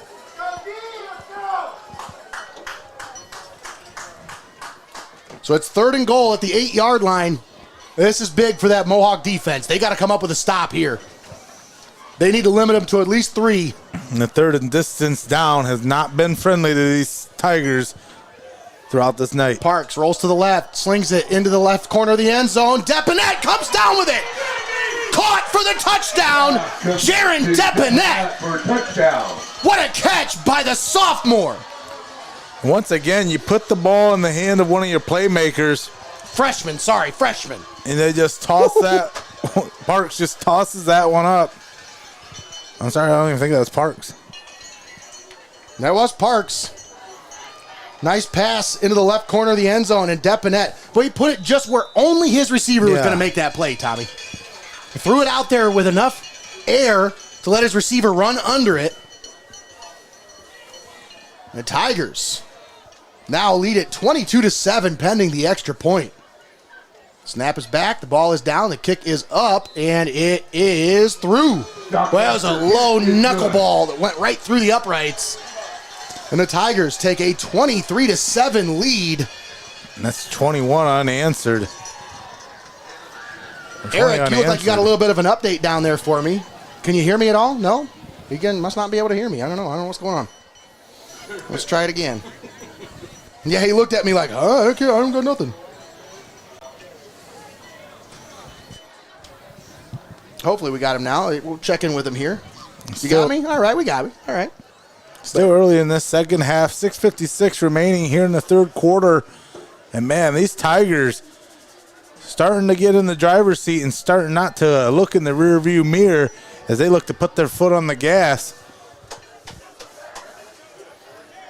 Still a lot of time in this ball game, but the Warriors, they have to start making the most out of each possession here. No more 3 and outs. That ain't going to cut it, especially here in week 10. Absolutely right, Tommy. Warriors need some help here from their student spotlight. Patrice needs to step it up here big time for him tonight. Schimpf and Patrice back to receive. Yeah, the VICEK Orthodontics player spotlight. 12, Owen Patrice. Back to receive. One of the people back to receive. Maybe you can make something out of it here. Patrice back there, along with Mason Schimpf, Caden Bish, and Rhett Leith. All back deep to return. This one is going to go out of bounds. So the illegal procedure will move the ball to the 35-yard line, and that's where the Warriors will take over their second possession of the second half. First possession, Tigers came up with a strip sack. come up with the fumble, and then they take that, turn it into points off turnovers, Tommy, and that is oftentimes the deciding factor in a game like this. You talk about a rivalry game, closely contested, two evenly matched teams. Special teams often play a part, but, man. Yeah, and I'm not so sure you don't just abandon your gameplay and kind of go to your playbook for some of these big-time plays that equate to yards or chunk yardage. I think right now you still have the ability to run your offense the way that you want to, get downfield and put some points on the board to kind of knock this thing closer. But, man, these Tigers, they've just been relentless in their pursuit. That's a great word to describe it there, Tommy. Relentless. CLOUSE handed off to Bish off the left side. And, he nearly broke a tackle. Nice shoelace tackle there in the open field by Nicholas Parks. I tell you, if he hadn't made that tackle, Tommy, Bish is probably at least 15 yards down the field by now. And that's the thing is we talk about a lot of the read options and a lot of the plays that these Warriors implement. But Bish has really been the answer. That has been the 2nd and 5. They hand it off to Bish once again up the middle. And they bring him down, but he does move the chains up to the 47-yard line. I'm going to say Bish has really been this year what's been tried and true. You're talking coming into the night, 1,000-yard rusher.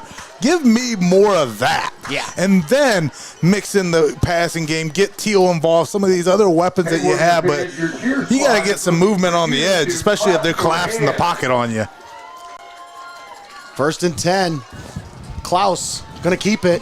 Ball out once again. Tigers pick it up. Parks on the move to the 30, to the 20, 15, 10, 5. Touchdown, Seneca East. Another turnover by Andon CLOUSE, and the Tigers turn it into points once again. A mishandle. Just a straight fumble there. And the Tigers turn it into quick points. And this one starting to get ugly and getting away from the Warriors. Wow, what? The pressure has just been relentless all night, Tommy. Well, I had a nice just talked sideline about shot there by Connor Roush down there. I had just talked about attacking that edge, but you got guys crossing your tackle's face. That is inexcusable at this level. You cannot let a defender cross your face in any respect, and when that happens, the extra point is up and good, and it is now 30-7. Seneca East pouring it on here on the road in Sycamore. Tommy, you make a really great point about, that was one of the things you told me as an offensive lineman. You get benched quick if anybody crossed your face. That's number one rule as an offensive lineman. But that was one thing. That was exactly what the Tigers did. They crashed down them ends. They pinned the tackles inside. And then that forces you to have to try to bump it out. So you not only have the edge taken away from you, you also got your secondary coming down to give you the assist. And as you see there, that ball gets popped out from behind, and it's ugly for the Warriors. Now with a 30-7 lead, the Tigers starting to feel comfortable in the driver's seat. I do have an update from the Gibsonburg-Margaretta game. Golden Bears take a 6-0 lead. That is in the fourth quarter. That one we'll keep an eye on as has SBC River title implications on the line. Of course, there's probably quite a few Hopewell Loudon fans with their eyes on that one. Kicking off number 12. As the Chieftains need to take care of business, obviously, but they are up 20-6 on Woodmore. That's at halftime. We're talking about a Mohawk team that was sitting pretty comfortable looking for a... And Patrizi's going to be down back at the 7 because he went down to field the return. Down when he received the kickoff. And so that'll be... Mohawk ball, 1st and 10. I mean, you're in no man's land now back inside the 10-yard line to start out this offensive possession. You got to go 92 yards. The wheels coming off this Warriors wagon after a human chess match 1 week ago over in Carey. Tonight, it just seems like nothing can go right for these Mohawk Warriors. The turnovers have really proved to be detrimental to anything that these Warriors can get going momentum-wise, and now starting this drive from your own 8. See what they can do. 1st and 10, 4 receiver set for the War. Quick read to his left, gets it out to Owen Patrizzi. Patrizzi breaks a tackle, breaks another tackle, has it up at about the 25-yard line. Impressive catch and run by Owen Patrizzi. Making it look easy, Tommy. Trying to rhyme there. Patrizzi makes it look easy.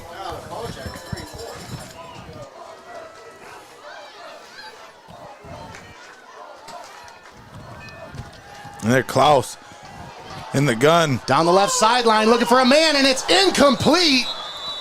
He was looking down there for John Stansberry. That looked on target. I mean, excellent coverage down the field by Branson Fennell. Unreal. You see as that one's delivered, the defender and the receiver, they just are battling along the sideline, and nice coverage there. 2nd and 10 now for the Warriors. They started this one from their own 8-yard line. Klaus in the shotgun. Handed off to Bish. Well, jump cut to the outside, but he is taken down by the turf monster at about the 28-yard line. Did you see that, Tommy? He went to cut and just fell. Yeah. I got one ball. He would have been. The Tiger got his hand in That could have been it, too. I don't know. Klein came after it, but I'm telling you what, if Bish would have just got that last half of a step, he was gone. He was trying to plant that foot and cut, but he was following that wall of blockers there to the outside. And Pirates score once again. It's 23-14 over Tiffin Columbian. Once again, you can find that game over on the X stream. Andon Klaus rolls to the right. Pressure once again. These Tigers just will not stop. Who's the penalty going to be against here? Oh, Logan Hemminger's like, what? Me? How? Little cleanup at the end. Is that what happened, Tommy? I don't know what happened, but. Personal foul against the Warriors. Ouch. Let's take a look here. I'll decline that. Against the Warriors? Really? I think it's at the end of the play here. They're calling right it on, 52 with the cleanup there, and a little fall at the end. It's a little, what do they call those? Extracurriculars? Just playing through the whistle, that's all it is, right? That's what Tommy says.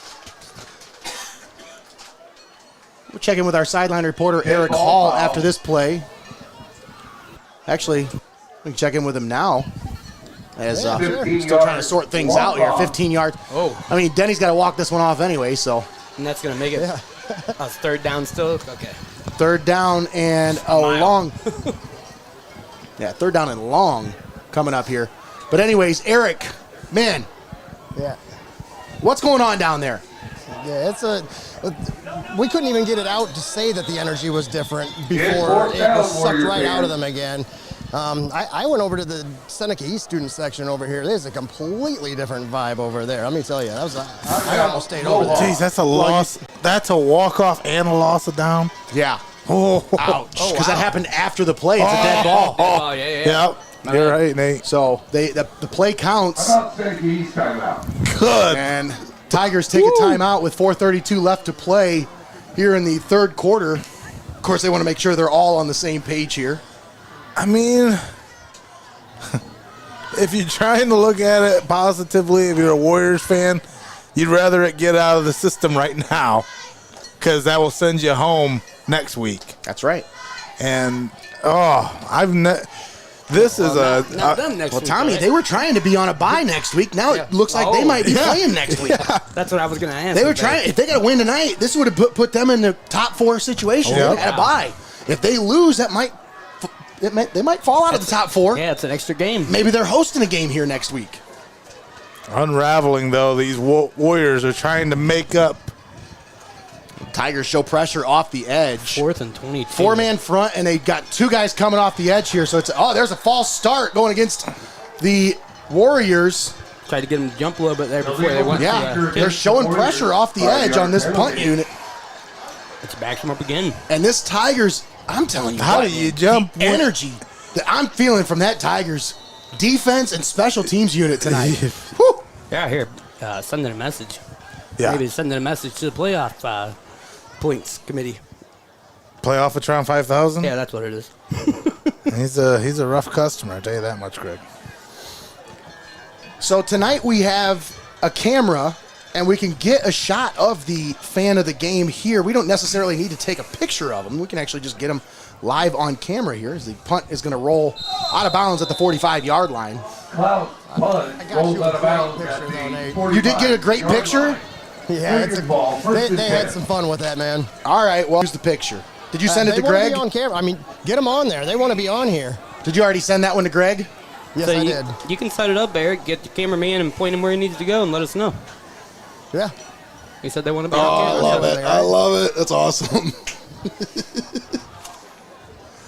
That is so cool. Was that on our page? That's so cool.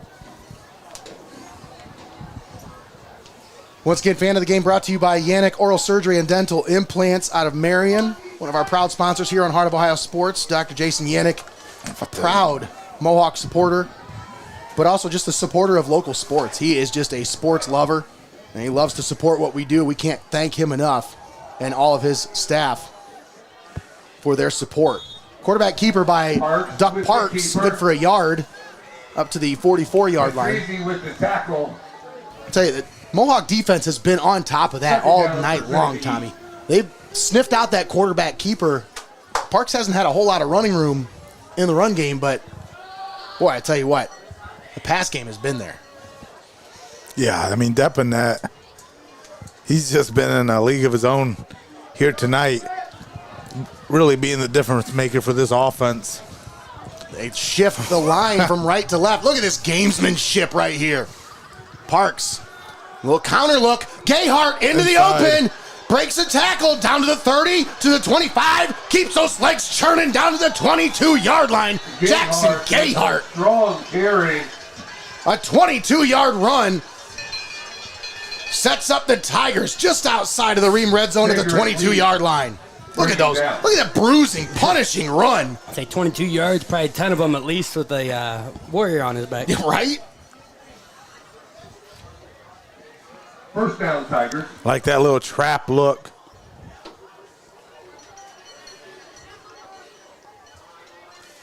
NLS first down there. It's an NLS Professional Grounds first down. Take a look at that logo in the middle of the field. They do that every week. But there's a home game here for the Warriors. Duck Parks going to keep it.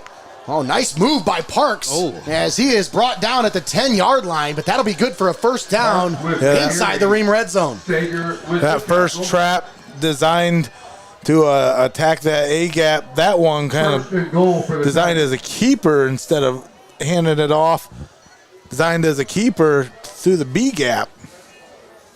And it was like a draw look. He had a quarterback draw and then takes off and runs. The Tigers finding some momentum in the run game here. Got a score update from the Hopewell Loud Woodmore game at the end of the third quarter. It's 26-6. Hopewell on top of Woodmore. And I expect that one to go back in the A-gap. Gayhart on the carry, gets it down to the 5. Gayhart with the carry. That's a gain of 5. Sets him up with second down and goal. In on the tackle. Another score update. 4 minutes left in the fourth quarter, according to Cooper Snyder. This came in 3 minutes ago. 6-2 Gibsonburg on top of Margaretta. Wow.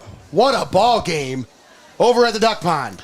Tigers keep that same package in, so I imagine this time they might be just doing the pitch out. Or they're just going to run it up the gut again. Parks keeps it left side, trying to find some running room, but not a lot doing there. Warriors defense comes up with a stop, and now it's 3rd and goal. Well, Tigers attack the edge is what I thought they would do. Thought they might have been and found a little bit more success had they pitched that out to that side, especially with the extra lead blocker there. Nice job by the Mohawk Warriors there to turn that one back in so it didn't go for more. As this one, that's just... Clock continues to roll at 1:17 left here in the third quarter. 30-7 Seneca East, and they are threatening inside the red zone. They shift the line once again to the left. Parks hands it off to Gayhart, and Gayhart is going to be short. Just short of the goal line at the 1 yard line. 4th down coming up here. And this is big time right here. They quickly right back up to the line. Seneca East. 4th down. Parks in the shotgun. Keeps it. Left side, right side, into the end zone for the touchdown. Seneca East pouring it on as they add to their lead. It's 36-7 with 40 seconds left. I like that because there was no chess match. There was no trying to see what the other guy was going to draw up. It's like, hey, we know what they're gonna be throwing at us. Go out there and make a huge stop on 4th down.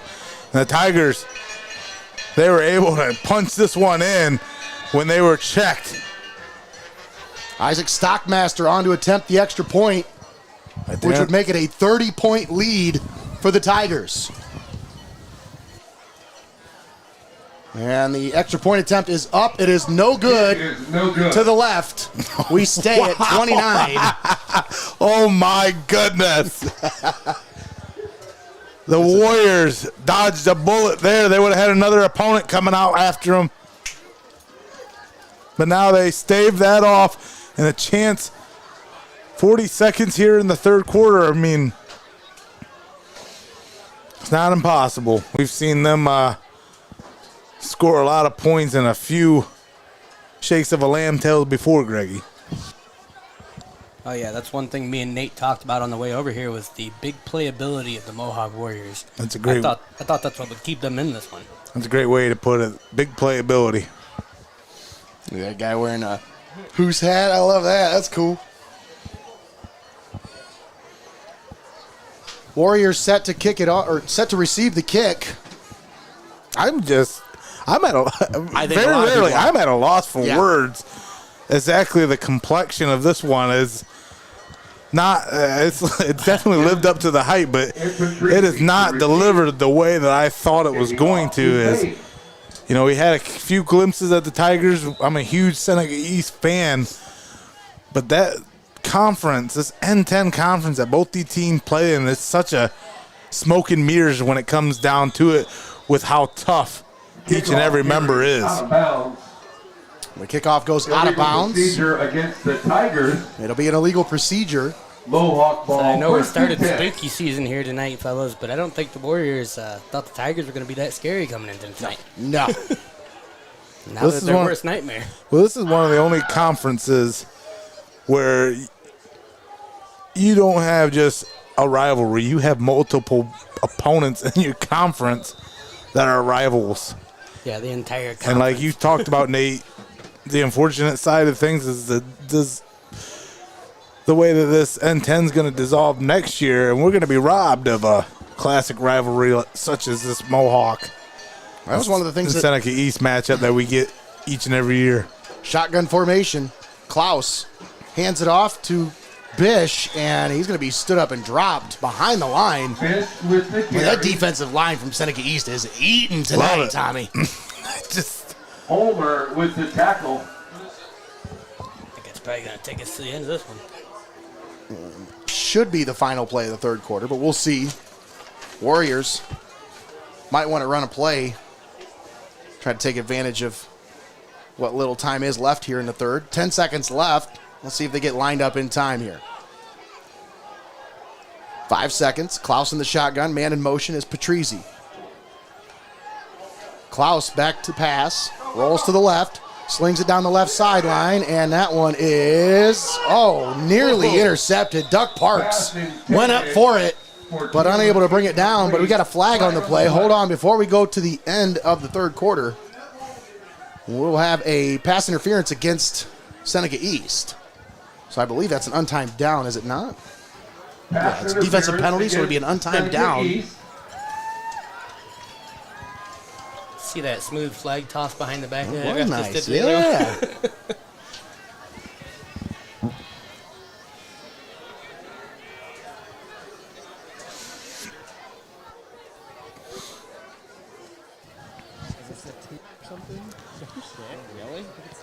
That's why you love having a First down. almost 2-decade vet on the call with you, and Nate, who can make sense of some of these situations down on the field for you.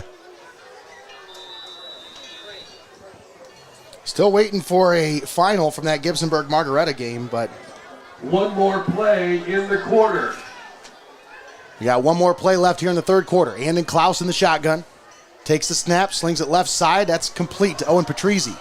Patrizzi follows his blocks, and he's got it inside the 40, down to the 39. They'll mark him at the 40, actually. So that'll move the chains. And when we start the fourth quarter, Mohawk will have the ball at the Tiger 40-yard line. They trail it 36-7. Don't go anywhere, folks. We'll be right back. You're watching Heart of Ohio Sports. Playoff football is here, and Heart of Ohio Sports is bringing you every moment. Your business can be part of the action, reaching thousands of fans all across the Buckeye State. Spots are limited, so lock in your playoff sponsorship today. Send us an email to sales@heartofohiosports.com.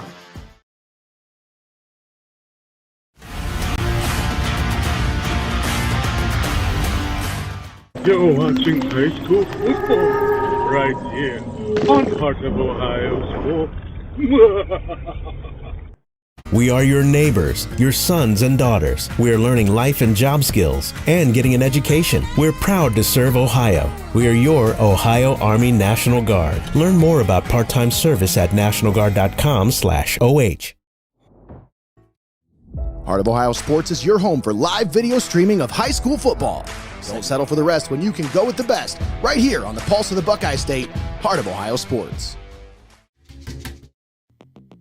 Stop down to Benchwarmers in Tiffin or call it in for delivery. Fresh cut fries, locally sourced ingredients, and phenomenal service. Give the Tiffin store a call at 567-268-9268 and place your delivery order now. Benchwarmers Restaurant and Delivery. Oh, what a play! Well, are you kidding me? What was the flag? Wow. Come on, Grant. Pass intended for Teals incomplete. Flag on the play. Let's see here. And we're back here. Start of the fourth quarter has a pass interference against the Tigers. Boy, I don't know about that one. That was pretty good coverage. I mean, some of the stuff that they weren't calling in the first quarter was a little bit more egregious than that one was, you know? And then you gotta have two pass interferences right on this drive alone that's gonna move you down the field. Yep. It's kept this drive alive for the Warriors. The penalties have been the saving grace for the Mohawk Warriors, especially when they took that initial lead at the top of this broadcast, 7-3. 1st and 10 at the 25. Andon Klaus rolls to his right, looking to pass. Steps up. He's going to take off and run with it. And he's going to be brought down from behind right near the 10-yard line, but he is, I mean, he got smoked at the end of that one, guys. I hope he's okay. Tackled by Gayhart. Because the way he went down, his momentum carried him into a defender who was running at full speed. I mean, that looked... he's still down. Yeah, I hope he's okay, because that did not look good at the end of that play. I think he would get... Hadn't he given himself up at that point? Like, I don't know. We'll step aside, take a quick timeout while they attend to the injured player. We'll be back after this. You're watching Heart of Ohio Sports. Get to know the faces that bring you the best in sports, life, and everything in between. It's the Pulse Podcast. Every Monday at 7 o'clock on YouTube. Only on Heart of Ohio Sports.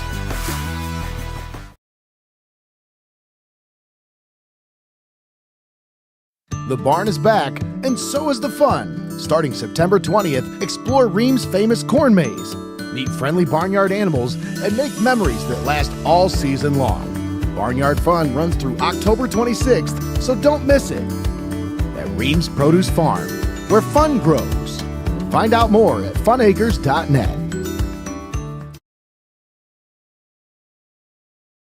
From school fields to business fronts, NLS Professional Grounds brings your vision to life with precision field painting, game lines, custom logos, even giant flags. Perfect for sports events or standing out in a big way. Crisp, clean, and built to impress. Make your mark. Call NLS Professional Grounds today.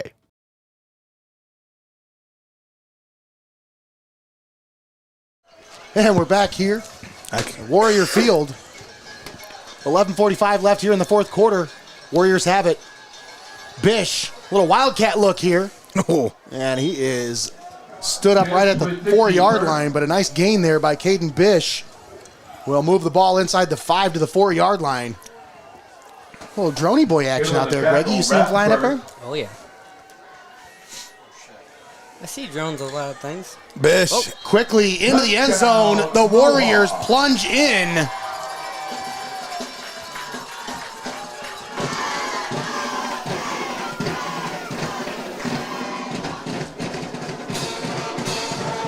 And that will make it a 23-point lead for the Tigers, pending the point after. But once again, this wildcat look with Andon Klaus out. They ask Caden Bish to take the snap, and he punches it in from about 3 yards out. He gives the Warriors their first score since the first quarter. Caden Bish done nothing but answer the call for these Mohawk Warriors. It's surprising that they haven't called upon him more. I think this one's just gotten away from him, Tommy. You know, it was a double-digit deficit early on here as Bish takes the snap. He's going to keep it. He tries to find some room on the left side. He still keeps driving. Boy, he probably broke 5 tackles on that play just to gain nothing. Yeah, that old boy, tough as shoe leather. There was a penalty on the play, but it was against the Warriors. It'll be declined.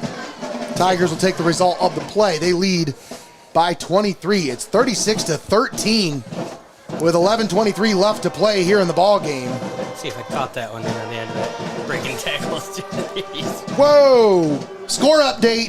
Margaretta takes the lead 9-6 on a quarterback sneak from a half-yard out. Wow. The Polar Bears take the lead against the Golden Bears in the fourth quarter. That one's not over yet, folks. There can't be much time left in that one, though. What a 9-6 game. That's anything can happen there. You'll want to tune into the page tomorrow because you're going to wonder, like, if you're like me, you're wondering what happened. How is this such a close game? Well, guess what? Tune in tomorrow. We'll have the recap for you. Cooper Snyder is over at the Duck Pond tonight. He'll have the entire recap for you tomorrow right here on Heart of Ohio Sports. Make sure you tune in for that. You know what else we need to do here, Nate? We need to talk about Friday Night Frosties. That's exactly right. Folks, if you've been watching all season long, you know that if you are in attendance at these games, you need to save your ticket. That's right, folks. If you made your way into this game and you had to buy a ticket, whether it was at the gate or online, save your ticket. Take it into any local participating Wendy's. That's the Tiffin, Fremont, or Clyde locations. And you turn in your ticket stub, and they give you a free small Frosty with purchase. That's right, folks. Friday Night Frosties right here on Heart of Ohio Sports. Oh, wait a minute. Oh, ball comes out. Tigers fall on top of it. I think the Warriors. I don't know. Did they get it? They're still fighting for it. Still fighting for the ball. And the Tigers end up coming away with it at the end. And they do. Wow. Yeah, Eric, I thought Warriors might have had it at first. What happened now? Just a little bit of scrum? Oh, yeah, that popped out 2 different times. And it looked like Mohawk did jump on it, but I think there was a fight on that pile. Let's see what we got here in the replay. Nice kick there. It's a good executed onside kick. You see the ball just pop out a few times there. Seneca East able to come up with that one. Jeez.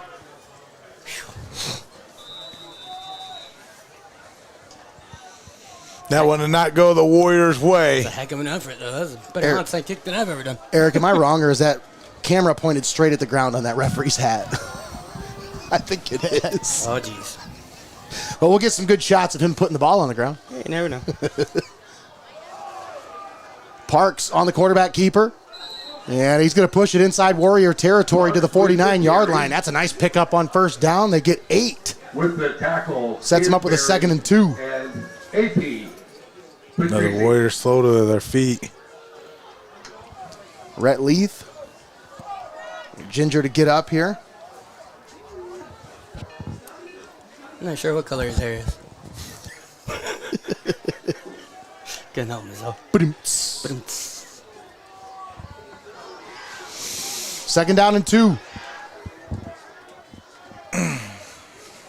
Shotgun formation. They load up the right side. They're going to counter it to the left. Gayhart picks up the first down, and he's got it inside the 45 to the 44-yard line. Gayhart with the carry. Jackson Gayhart. Tommy, when they've needed 3, they've got 4 from him every time. They've proven effective First down with that counter. And tell you what, Mohawk, they need something defensively to go their way, as it's been Murphy's Law throughout 4 quarters for the Warriors. Parks going to keep it off the right side, follows his blocks patiently, stutter steps inside the 40 down to the 38-yard line. Man, Parks with the carry. You're seeing a lot of hesitation from this Warriors defense because they had a chance at him in the open field there, Tommy, but Parks just kept those legs dancing. Picks up 6 on first down. You start sniffing some of that desperation by these defenders looking to claw and try to pull it out when it's like you really just need to get the stop. Is that why they call him Duck? Because when you try to grab him, he just ducks out of the way? That might be part of it. Tigers bring a man in motion. Hand off to Gayhart, right side. Wow. And he's got it up just past the 35. They'll mark it actually at the 35-yard line, so I think he'll be about a yard short of the first down. Tommy, when you watch him run, tell me if I'm wrong, but does he not remind you a little bit of Blaine Swartzmiller? Remember him? Mm-hmm. That 2016 when they went on that run deep into the playoffs, 2018, something like that. But Blaine Swartzmiller was a guy that stood out to me. Remember we used to call him Thor? He had that long golden hair hanging out the back of his helmet.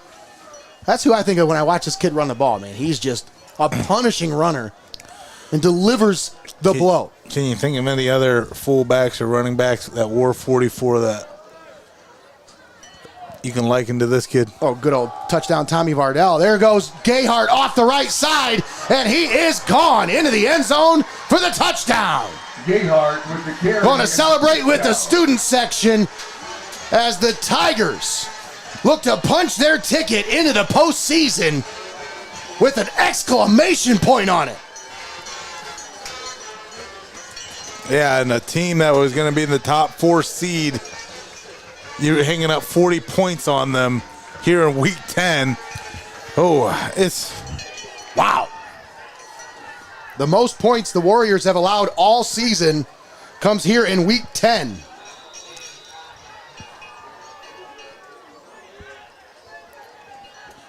Well, what a time to come alive, especially if you're a Tigers fan, as these Seneca East Tigers, they are rolling. That one blocked. Oh, you heard that one. Blocked by the 55 Chevy. Eli Chevalier swats that one out of the air. And once again, Tommy, thwarts the 30-point lead for the Tigers, so it stays a 29-point advantage. 8:31 left to play here in the ball game. But Tommy, the most points this Warriors team had surrendered up to this point was last week. They gave up 28 to Carey. Do you think maybe this Tigers coaching staff might have saw something on film when they saw the Carey Blue Devils plan of attack against these Warriors, especially in the second half of that game? You think about Carey scored 21 unanswered points in that second half before Mohawk was able to come away with a victory in overtime. But they must have saw something on film because, Tommy, if you remember last week, I told you they weren't stopping Carey. That's why Mohawk had to go for 2 in overtime because they hadn't found a way to stop them. I think maybe this Seneca East coaching staff saw some stuff on film and they said, you know what? We see some things we like because I'm seeing a lot of similar looks from this Tigers offense that we saw last week with that Carey offense. Yeah, some of those defensive woes of these Warriors have continued to haunt them and follow them as the defense. Back for the Warriors. In the second half, you just got to show up. That's right. And I mean, that's the bottom line is you can't just put it in the hands of your offense, can't put it in the hands of your defense. Both sides, you got to play a full 48 minutes. Schimpf fields it at the 11-yard line. Trying to find a crease. Got it past the 35 to the 37-yard line. That's where he'll be brought down. That's where the Warriors will take over. And it looks like, once again, quarterback Jagger Eckleberry comes in. Junior quarterback will come in and take some reps for the Warriors. Looks like Andon Klaus's night most likely is done here. Now, as Eric, he is on the sideline here. Did Eric ever grab Connor and drag him down to the fan of the game so we can get that on video yet? Yeah, what's going on with that? You want me to take the camera down there? I mean, it's a good camera. You can zoom in. Yeah, go grab. Yeah, I want to see these kids. Tell Connor to go down there and get a shot of this fan of the game. Say if we can do a video. If we can do a video instead of a picture, you take the camera down there. That's what I'm saying. They're going to go nuts if you take that camera down there. Reach? Oh, yeah, the camera should reach fine. That's not a problem.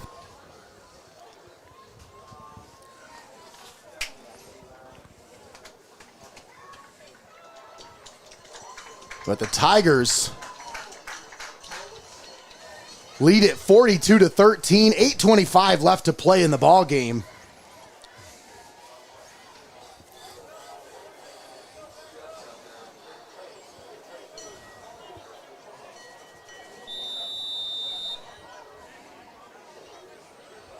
Perkins now leading Columbian 29-14 in the fourth quarter. That one will decide the SBC Lake champion, as both those teams 3-0 in league play. Eckleberry slings it left side, complete. Whew. Almost got in the backfield there. Nice play by Patrizzi, and he is just a man on a mission. Lowers his head. The little Cam Scattaboo action right there. With the long run. Yeah, I got to see that one again, Nate. Yeah, I mean, that was punishing. I'll just say that much. Certainly is dominance. Boom!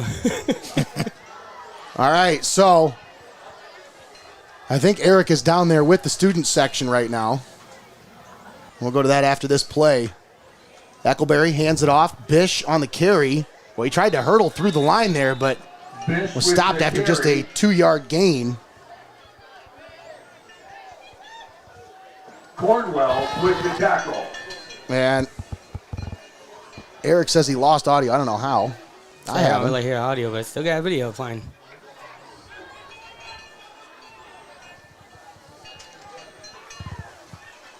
Third down and 4. Actually, 3rd and 3. They're going to hand it off. Bish, right side. And he should be right at the first down marker. Should be good enough to move the chains. First down, Mohawk. That is indeed the call. First down, Mohawk. They move the chains. NLS Professional Grounds first down. And we do have a final from the Duck Pond. Margaretta clinches the SBC River outright title with a 9-6 win over Gibsonburg in a nail-biter from Castalia. 1st and 10, Eckleberry slings it down the right sideline, looking for Teal, and that one's going to be incomplete. Not too much on that one. Eckleberry pass. Branson Fennell on coverage. Beautiful thrown ball. It's a little bit too much. I just texted him. See, I heard you say something there, Eric. I got Eric down there. I can see Connor's camera, but he's not looking at any fans. I can hear Eric. All right, let's get that camera pointed towards the fans. How about that? Now, where's our fan of the game? Right there. The student section for the Tigers going crazy down there. We'll go back to that here in a second. Eckleberry on the keeper, but here we are. Fan of the game brought to you by YANICH Oral Surgery and Dental Implants. And the Seneca East faithful going crazy down there in the end zone. I like the cowboy hats, the attire, and stuff. Yeah. I love it. Once again, fan of the game brought to you by our friends at YANICH Oral Surgery and Dental Implants. Hopefully Eric's getting some video of that on his phone. That'd be a good shot. Eckleberry with the handoff to Bish. Bish up the middle. He finds the edge. My goodness. He's Hayden Bish. He is gone. 5 and into the end zone. Touchdown, Mohawk. And touchdown, Mohawk. Caden Bish. A 51-yard touchdown run. You know what's crazy is that touchdown you just allowed, if you would have just been able to defend, then we're talking about a 17-point ball game. Yeah, gets through that first level, and then he's just open field, man. Well, you saw Fennell in that one caught out of position because, I mean, I think originally he thought it was going to be a pass. He came down to try to cover a screen, I think, but caught out of position. And either way, That was a beautiful play by Caden Bish to get into the open field. 51-yard touchdown run. And it's now a 23-point ball game. Eckleberry in the shotgun. Takes the snap. Rolls to his right. Slings it into the end zone, and that one is incomplete. Intended for Mason Schimpf. I love that, how that was drawn up. Yeah, that was a good draw. That was a good play. I mean, ball was there, but just unable to bring it in. Inside of 6 minutes left to play here in the ball game. Once again, you're tuned in here on Heart of Ohio Sports, the pulse of the Buckeye State. Let's take a moment and thank all of our sponsors for allowing us to bring this ball game to you live and paywall free right here on Heart of Ohio Sports. We'd like to thank XCARET Mexican Restaurant, Hope in Fostoria, Your Legacy Federal Credit Union, CLOUSE Construction, NLS Professional Grounds, UIS Insurance and Investments, Benchwarmers Restaurant and Delivery, VICEK Orthodontics, Drawn to the Surface, RIEHM Produce Farm, Joe Bailiff's Route 30 Harley-Davidson, YANICH Oral Surgery and Dental Implants, Forte Music, the Ohio Army National Guard, FEASEL'S Frame and Collision, Buckeye IT Services, PLASONITE 3D Printing, Steinmetz Signs and Graphic Inc., Advantage Overhead Door, Simonis Detailing, First National Bank of Sycamore, the Edward Jones Offices of Tiffin, Wagner Flower Shop and Greenhouse, Wendy's, and CLOUSE Electric. All proud sponsors bringing you high school football all season long right here on the pulse of the Buckeye State. Heart of Ohio Sports.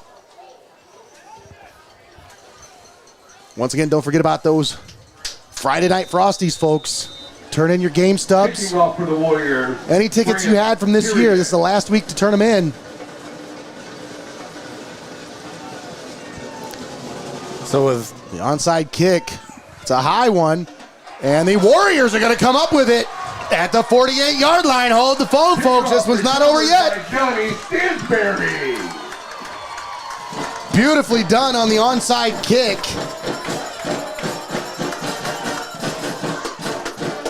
And right there, Johnny on the spot, John Stansberry. What a hell of a job by the kicker. Yeah. He's twice. Patrizi really is just beautiful. He's onside kicks. There's a reason why you call him a specialist. I mean, Patrizi is just an athlete. You know, that young man, he'll wrap up his football career and start on the wrestling mat. That's his younger brother, the one that kicks. Hand off to Bish, trying to find some room on the left side. Nice block by Owen Patrizi on the left side there. Gets out, looking to get out of bounds. Bish just will not go down. He refuses to be brought down by one tackle. Tackle by Cottingham. Hey, Trevin Cottingham out there in space just trying to hold him up till somebody gets there to help. Yeah, that's not an exaggeration. If you look here on the replay, just refuses to go down. Looks like he should be down there. Should be down there. Nope, should be down there. You're just holding on, waiting for somebody to get there to help. Second down. Second down and 3. They need to move it past the 38 to convert. Ball at the 41. CLOUSE, actually that's Eckleberry, bobbles the handoff, as I believe that was supposed to be a handoff. Eckleberry covers the ball. But Wisely just falls on top of it, and now third and long coming up here. Get back up to the line now. And now that clock continues to roll. 5:30 left to play. Especially when you're trying to. And this is a 3-score game, but it's also 3 scores with two 2-point conversions. So it's quite the mountain to climb. Absolutely. 3rd and 8. Eckleberry back to pass, looking, has pressure, and he's going to be brought down in the backfield for a loss. Hunter Rathburn. Rathburn. Gives him a little rug burn at the end of that one.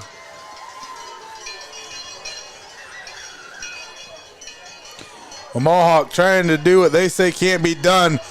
Now they got a short time to go and a long way to get there. With a huge 4th down now as the clock continues to roll at about 4:30 remaining here in the ball game. They're going to bring out the punt unit here. Brant Carrion will punt it away for the Warriors. 4th and long. Gayhart just blew through the line. I mean, you guys want to talk about a man possessed? Like, Wow. Period punt is down. He nearly got there. Ball, 1st and 10. Tigers will take over at the 28-yard line. Well, Nate, I'll say this. You've been pretty spot on with your player spotlights here in these last few weeks, so it doesn't surprise me one bit. I keep hearing these names that you've highlighted. Just keep calling them out during the game. It's like you're the new Nostradamus. I've just been taking notes. Thomas like, Nostradamus, he's had 9-8 weeks of football to study. The Tigers will take over after the punt. That was a good punt, though. Move the ball all the way to the 26-yard line. We're just going to stroll here casually, taking all the time off the clock. Nice sideline shot there from Connor Roush. Duck Parks takes the low snap, hands it off. Jackson Gayhart off the left side, and he is into the open. Stiff arm to the 40, keeps going inside the 35, and down at the 31-yard line. Boy, I tell you what. Inbounds. With a big carry. This young man has been a load to bring down. First down. Yeah, I thought he was just going to outrun him there. Just would not be denied. 4 Warriors it took to bring him down. Inside of 4 minutes to play. Tigers looking to close this one out. They lead at 42-19. And the Warrior faithful starting to pack up their seats and head for the parking lot. I mean, this one's been a drubbing. Ain't no other way to put it. Duck Parks, quarterback keeper off the left side. And he's got it up to about the 25-yard line. Good for 6 yards. Stays in bounds there, too. Clock is running. See the, I don't know if you want to call it desperation there or whatever, by the Warriors trying to punch that ball out. There's just anything they can to try to get their hands on it. Yeah, absolutely.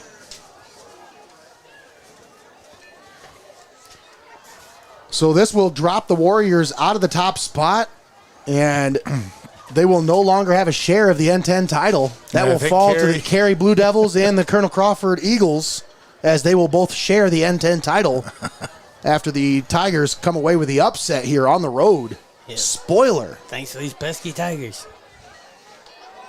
Hand off to Jackson Gayhart. Once again, that counter play has just been brutal. Wow. Into the end zone. Touchdown, Seneca East. Jackson Gayhart from 25 yards out puts the Tigers on top once again, 48-19. Tigers 2 points away from a 50-burger.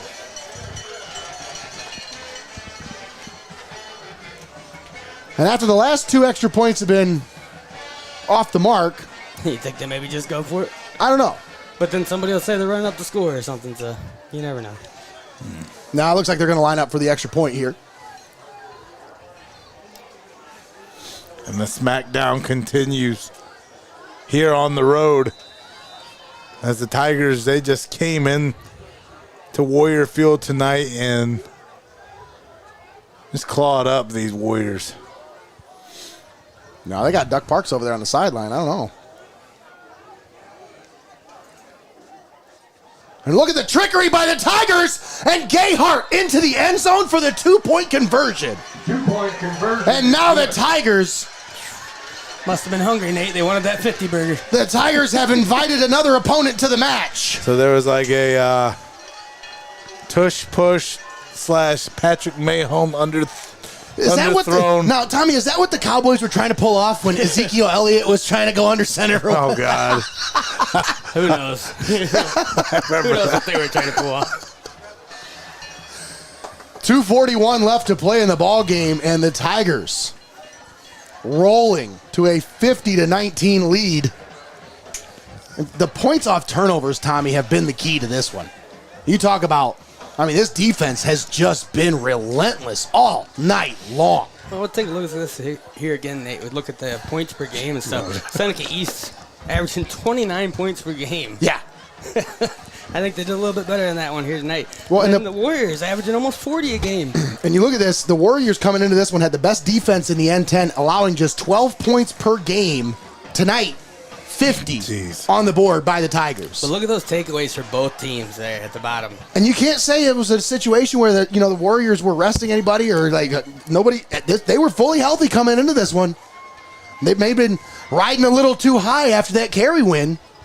I mean, it's just one of those things, one team's going to be more prepared than the other one. Somebody's going to have to win the game, right? And that's why I say with these two teams, you can throw those records out the window, folks. Yeah. It doesn't matter. These two teams are going to lay it all out on the line. Oh, barely stays in bounds there. Patrizi on the return, and he's going to be brought down at about the 19-yard line. Yeah, I mean, we go back to the strip sack, the forced fumble, all that equated to points for the Seneca East Tigers. And then they were just able to build onto that lead. Yeah, I mean, that momentum just started rolling for them. And they just hopped on that wave of momentum and rode it all the way to the end of this one. Came out in the second half looking just as good as they did in the first half. The Warriors were looking pretty good coming out there in the second half. But Tigers got back into their rhythm. A phenomenal job tonight by our crew. Connor Roush on the sideline camera. Donnie Hannam doing a phenomenal job on the overhead cam. Eric Hall keeping us updated on the sidelines. Greggy making us look good with the spooky graphics tonight. And Tommy being Nostradamus. Eckleberry brought down in the backfield. Stopped by Aiden Cottingham in the backfield. It's a Cottingham party here tonight. Both of them making plays. Who could have saw that coming, Nate? Second down. No, Eagles never play. Eagles never make plays, right?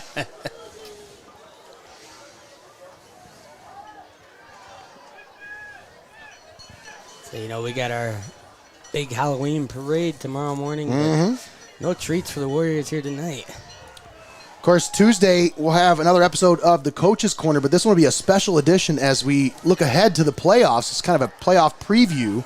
Somebody as else is looking Caden ahead Bish on the carry. And he is out of bounds right around the 40-yard line. Ran through the dive. That came right as legs. Clock continues to roll with 48 seconds left.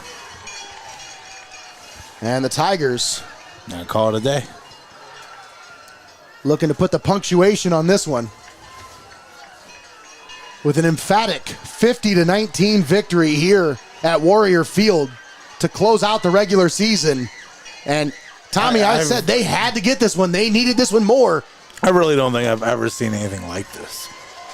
Not between these two squads, for Not sure. just in general. Oh, nice block there on the edge by Caden Bish.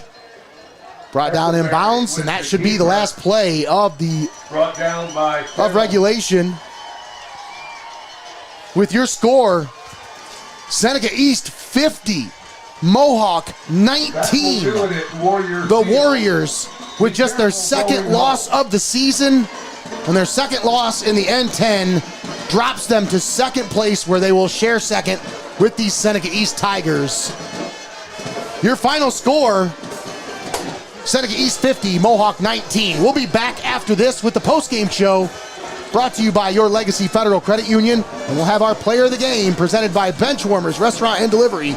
That's coming up next right here on Heart of Ohio Sports. Don't go anywhere. We'll be right back.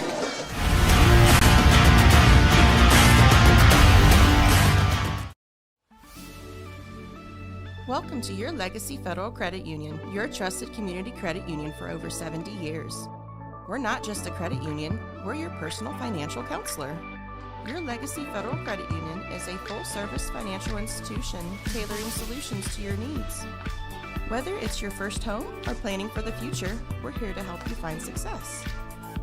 Your Legacy Federal Credit Union, a legacy built on trust, commitment, and community. Your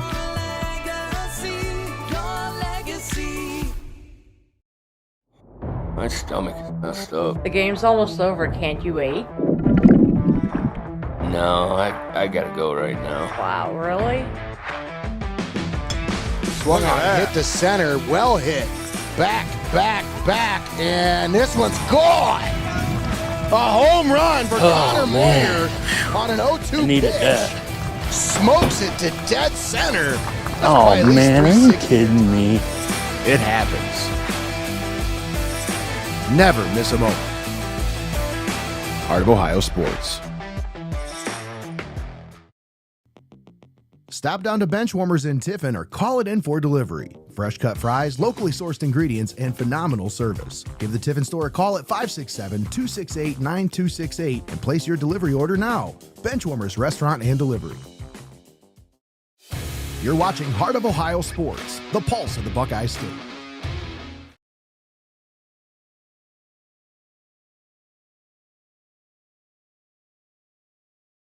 Playoff football is here, and Heart of Ohio Sports is bringing you every moment.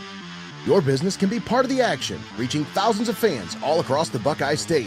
Spots are limited, so lock in your playoff sponsorship today. Send us an email to sales@heartofohiosports.com.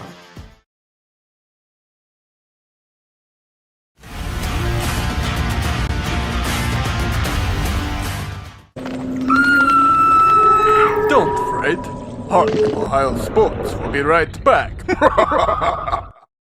From school fields to business fronts, NLS Professional Grounds brings your vision to life with precision field painting, game lines, custom logos, even giant flags. Perfect for sports events or standing out in a big way. Crisp, clean, and built to impress. Make your mark. Call NLS Professional Grounds today.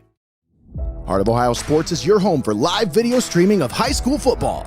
Don't settle for the rest when you can go with the best, right here on the pulse of the Buckeye State, Heart of Ohio Sports. The barn is back, and so is the fun. Starting September 20th, explore Ream's famous corn maze. Meet friendly barnyard animals and make memories that last all season long. Barnyard fun runs through October 26th, so don't miss it. At Ream's Produce Farm, where fun grows.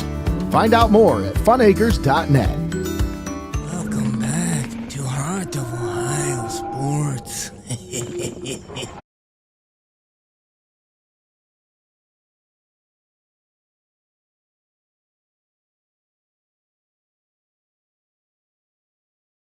Playoff football is here, and Heart of Ohio Sports is bringing you every moment. Your business can be part of the action, reaching thousands of fans all across the Buckeye State. Spots are limited, so lock in your playoff sponsorship today. Send us an email to sales@heartofohiosports.com. All right, and we're back here at Warrior Field. Postgame show brought to you by Your Legacy Federal Credit Union. And we now have our player of the game joining us here in the press box. Now, folks, if you watched us here on week 3, then you know this kid, he just has a thing for this belt. I don't know. You just really like wearing this belt, don't you? Yes, I do. Jackson Gayhart is our player of the game, brought to you by Benchwarmers Restaurant and Delivery. Young man, what an outstanding performance here tonight. Now, everybody's going to look at the rushing stats, and it's going to pop. That's going to pop out on the scoreboard, pop out on the stat sheet. But, man, you made a living tonight on defense. And I think that's your calling card, dude. I put you in the spotlight here tonight. You were the spotlight player, and you showed out tonight. You led the N10 with 26 tackles for loss. What is your mentality, man? Like, why are you in the backfield so much?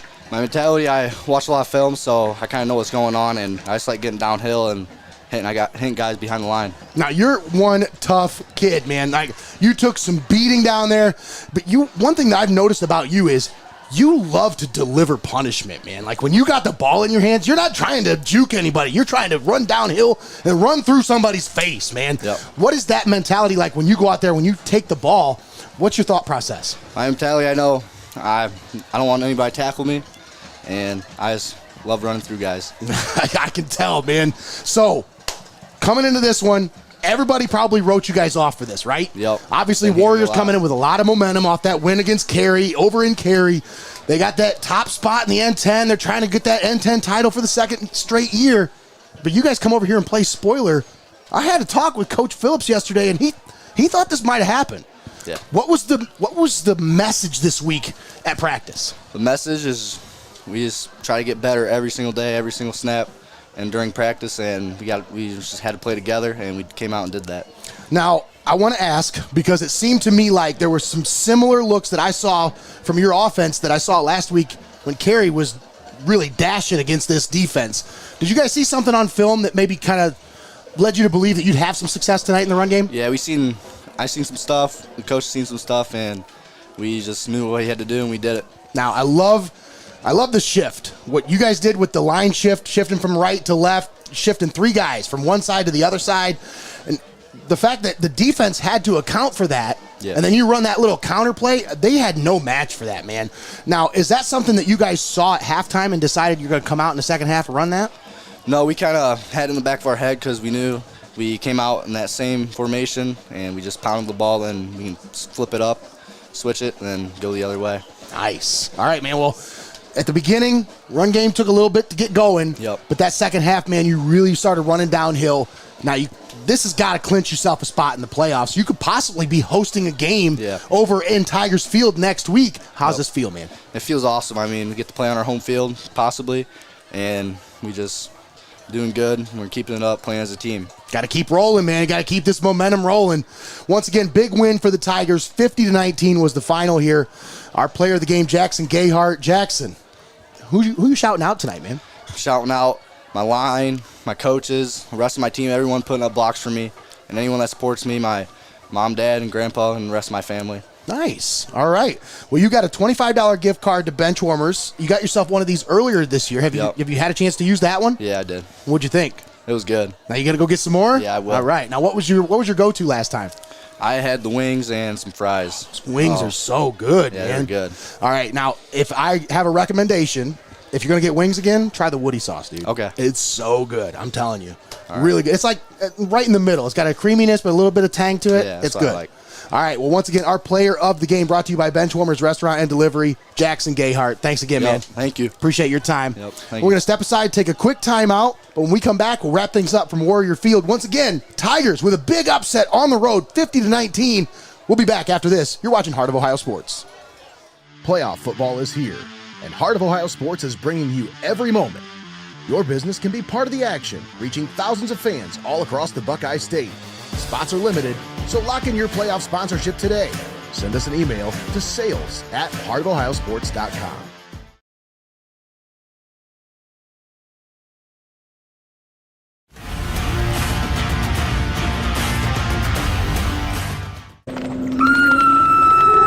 Don't fret.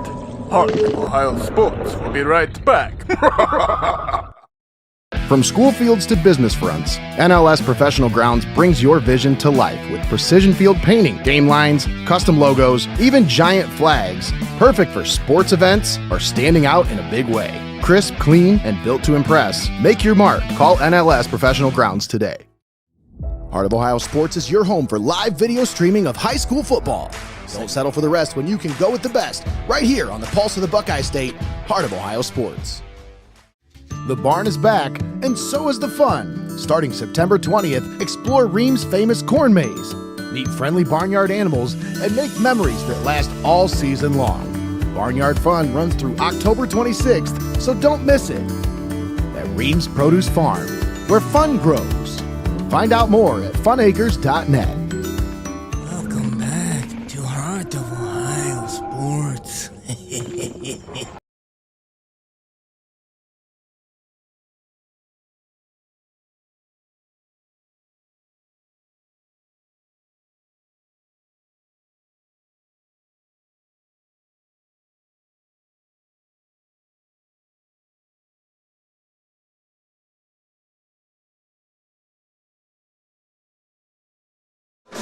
All right, and we're back here at Warrior Field. Final score, Seneca East 50, Mohawk 19. Tigers with a resounding upset victory here on the road in Sycamore, silencing the Warrior faithful and stunning that Warriors team as they walk off the field shaking their heads asking, what just happened? Tommy, what just happened? Yeah, I was trying to figure that out myself as the Seneca East Tigers on the road. Again, they came in, took care of business, just a shellacking 50-19.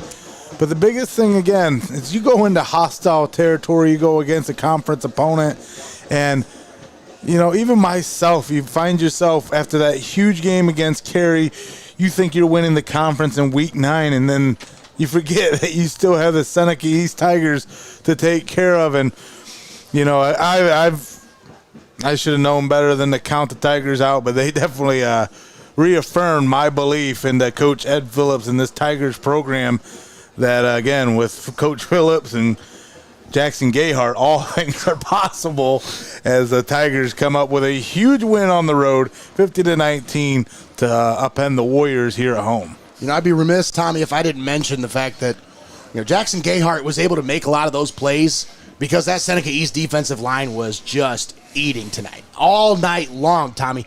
The outside linebackers, the middle linebackers were free to roam because those guys down front, down in the middle, they were soaking up blocks. I mean, you talking, one guy was eating up 3 blocks sometimes.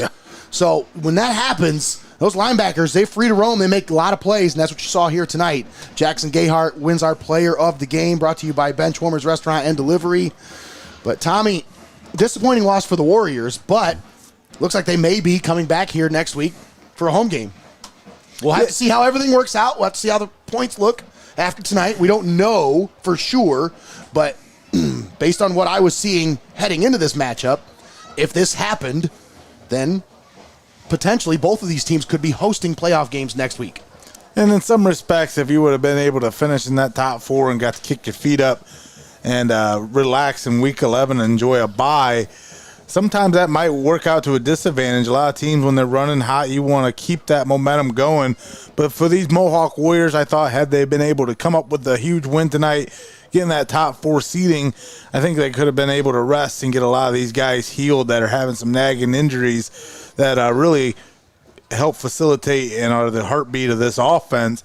But that's not going to come to fruition now, as these Warriors are going to have to buckle up and go back to work next Friday here at home. But, I mean, really, if you ask these kids, even after a huge loss here in Week 10, they won't have it any other way. That's right.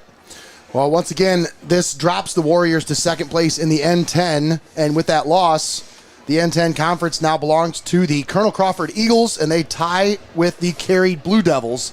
Carey must have been a little frustrated after last week's loss. 71-0 over Bucyrus tonight. And then the Colonel Crawford Eagles 50-14 over Winford. So both those schools will clinch a share of the N10 title. And then Margaretta takes care of business against Gibsonburg, comes back from down 4 with less than 2 minutes to play on a 4th and 9 from their own 20-yard line. They convert, then they get a quarterback sneak with about a minute and a half to go in for the end zone for the game-winning score, and the defense holds at the end to pick up the win. 9-6 was the final. Well, you're spoiling Cooper's video. Well, folks, if you want to watch it, you got to go back. I'm telling you, it's going to be great. Obviously, it was a great game, but I can't wait to watch the recap. That'll be live right here on Heart of Ohio Sports tomorrow. Not live, but it'll be a recorded recap. We'll post that tomorrow whenever Cooper's done with it. And we'll also have a recap from the Hopewell Loudon and Woodmore game as the Chieftains took care of business against the Wildcats. 32-6 was the final in that one. So Chieftains finish at 9-1 and their 6th straight. No, actually, Margaretta with the win denies Hopewell their 6th straight SBC River title. So once again, we'll be live for the Coach's Corner this Tuesday. It'll be a playoff wrap-up or playoff preview edition of the Coach's Corner, live from Benchwarmers Restaurant and Delivery this Tuesday. We also have the Pulse podcast coming to you live this Monday. That's exclusively on YouTube, so make sure you tune into the YouTube channel right around 7 o'clock for the Pulse podcast. Also, Fantasy Football Focus on Sunday morning at 10:30. Make sure you tune in for that one. But that's pretty much going to do it for us here tonight. Fellas, any final thoughts? Just another tremendous outing here on Heart of Ohio Sports. Don't forget, you can still get on board with us and to the sponsorship area for the postseason. We would love your support. Any local-minded businesses out there want to throw their hat in the ring, again, we could use the sponsorships going into the postseason here on Heart of Ohio Sports. So if you haven't already, get a hold of Nate or hoostbroadcasting@gmail.com and inquire how you can support these local athletes as they go into the postseason. That is correct, Tommy. And you want to get on board with the winning team, that's right here with Heart of Ohio Sports. As once again, playoffs start next week. And if you're a fan of either one of these teams, folks, get on board with us as we'll be there next week for both their games. If we can manage it, we'll be there for both of them. But once again, your final score, Seneca East 50, Mohawk 19. For Donnie Hannam, Connor Roush, Eric Hall, Greg the Wizard Kinn, and Tommy Hall, I'm Nate Mullins, signing off from Warrior Field. Have a great night, everybody. You've been watching Heart of Ohio Sports. Takes the snap, and he is in quickly into the end zone for the touchdown. Warriors wasted no time on that one. But I was going to say, a glutton. Settles on the right. Now Gayhart takes the handoff. He's going to plow forward. He's got the first down, and he's going to be down for about the 26. The ball comes out. This one, right off 23. Marks back to pass, slings it down the middle of the field, and it is caught by Colton Young. Out 1-yard line. Marks all by himself. Back to pass. Pump fakes. Now over the middle of the field, he's got Gayhart. And he caught it in the end. Marks in the shotgun. Gonna keep it. Left side, and he stood up and drives into the end zone for the touchdown. You can tell these players came out with a completely different attitude and a completely different intensity. Klaus had it poked away. The Tigers. These Tigers throughout this night. Marks rolls to the left, slings it into the left corner of the end zone. Deponette comes down with it. Caught for the touchdown. Parks on the move to the 30, to the 20, 15, 10, 5. Touchdown. Seneca East. In the shotgun. Keeps it. Left side, right side, into the end zone for the touchdown. Seneca East.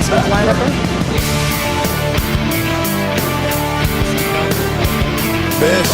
Quickly in the end zone, the Warriors plunge into purchase. That's right, folks. Friday Night Frosties, right here on Heart of Ohio Sports. Oh, wait a minute. Ball comes out. Tigers fall on top of it. Enlightened to this kid. Oh, good old touchdown, Tommy Vardell. There goes Gayhart off the right side, and he is gone into the end zone. The hand off the Bish. Bish up the middle. He got it. Finds the edge. He's up to Bish. He is gone. 5 and into the end zone. Touch. So it's onside kick. It's a high one, and the Warriors are going to come up with it at the 48-yard line. Hold the bogey. Eckleberry back to pass. Looking. Has pressure, and he's going to be brought down in the backfield for a loss. Hunter. And off to Jackson Gayhart. Once again, that counter play has just been brutal. Into the end zone. Touchdown.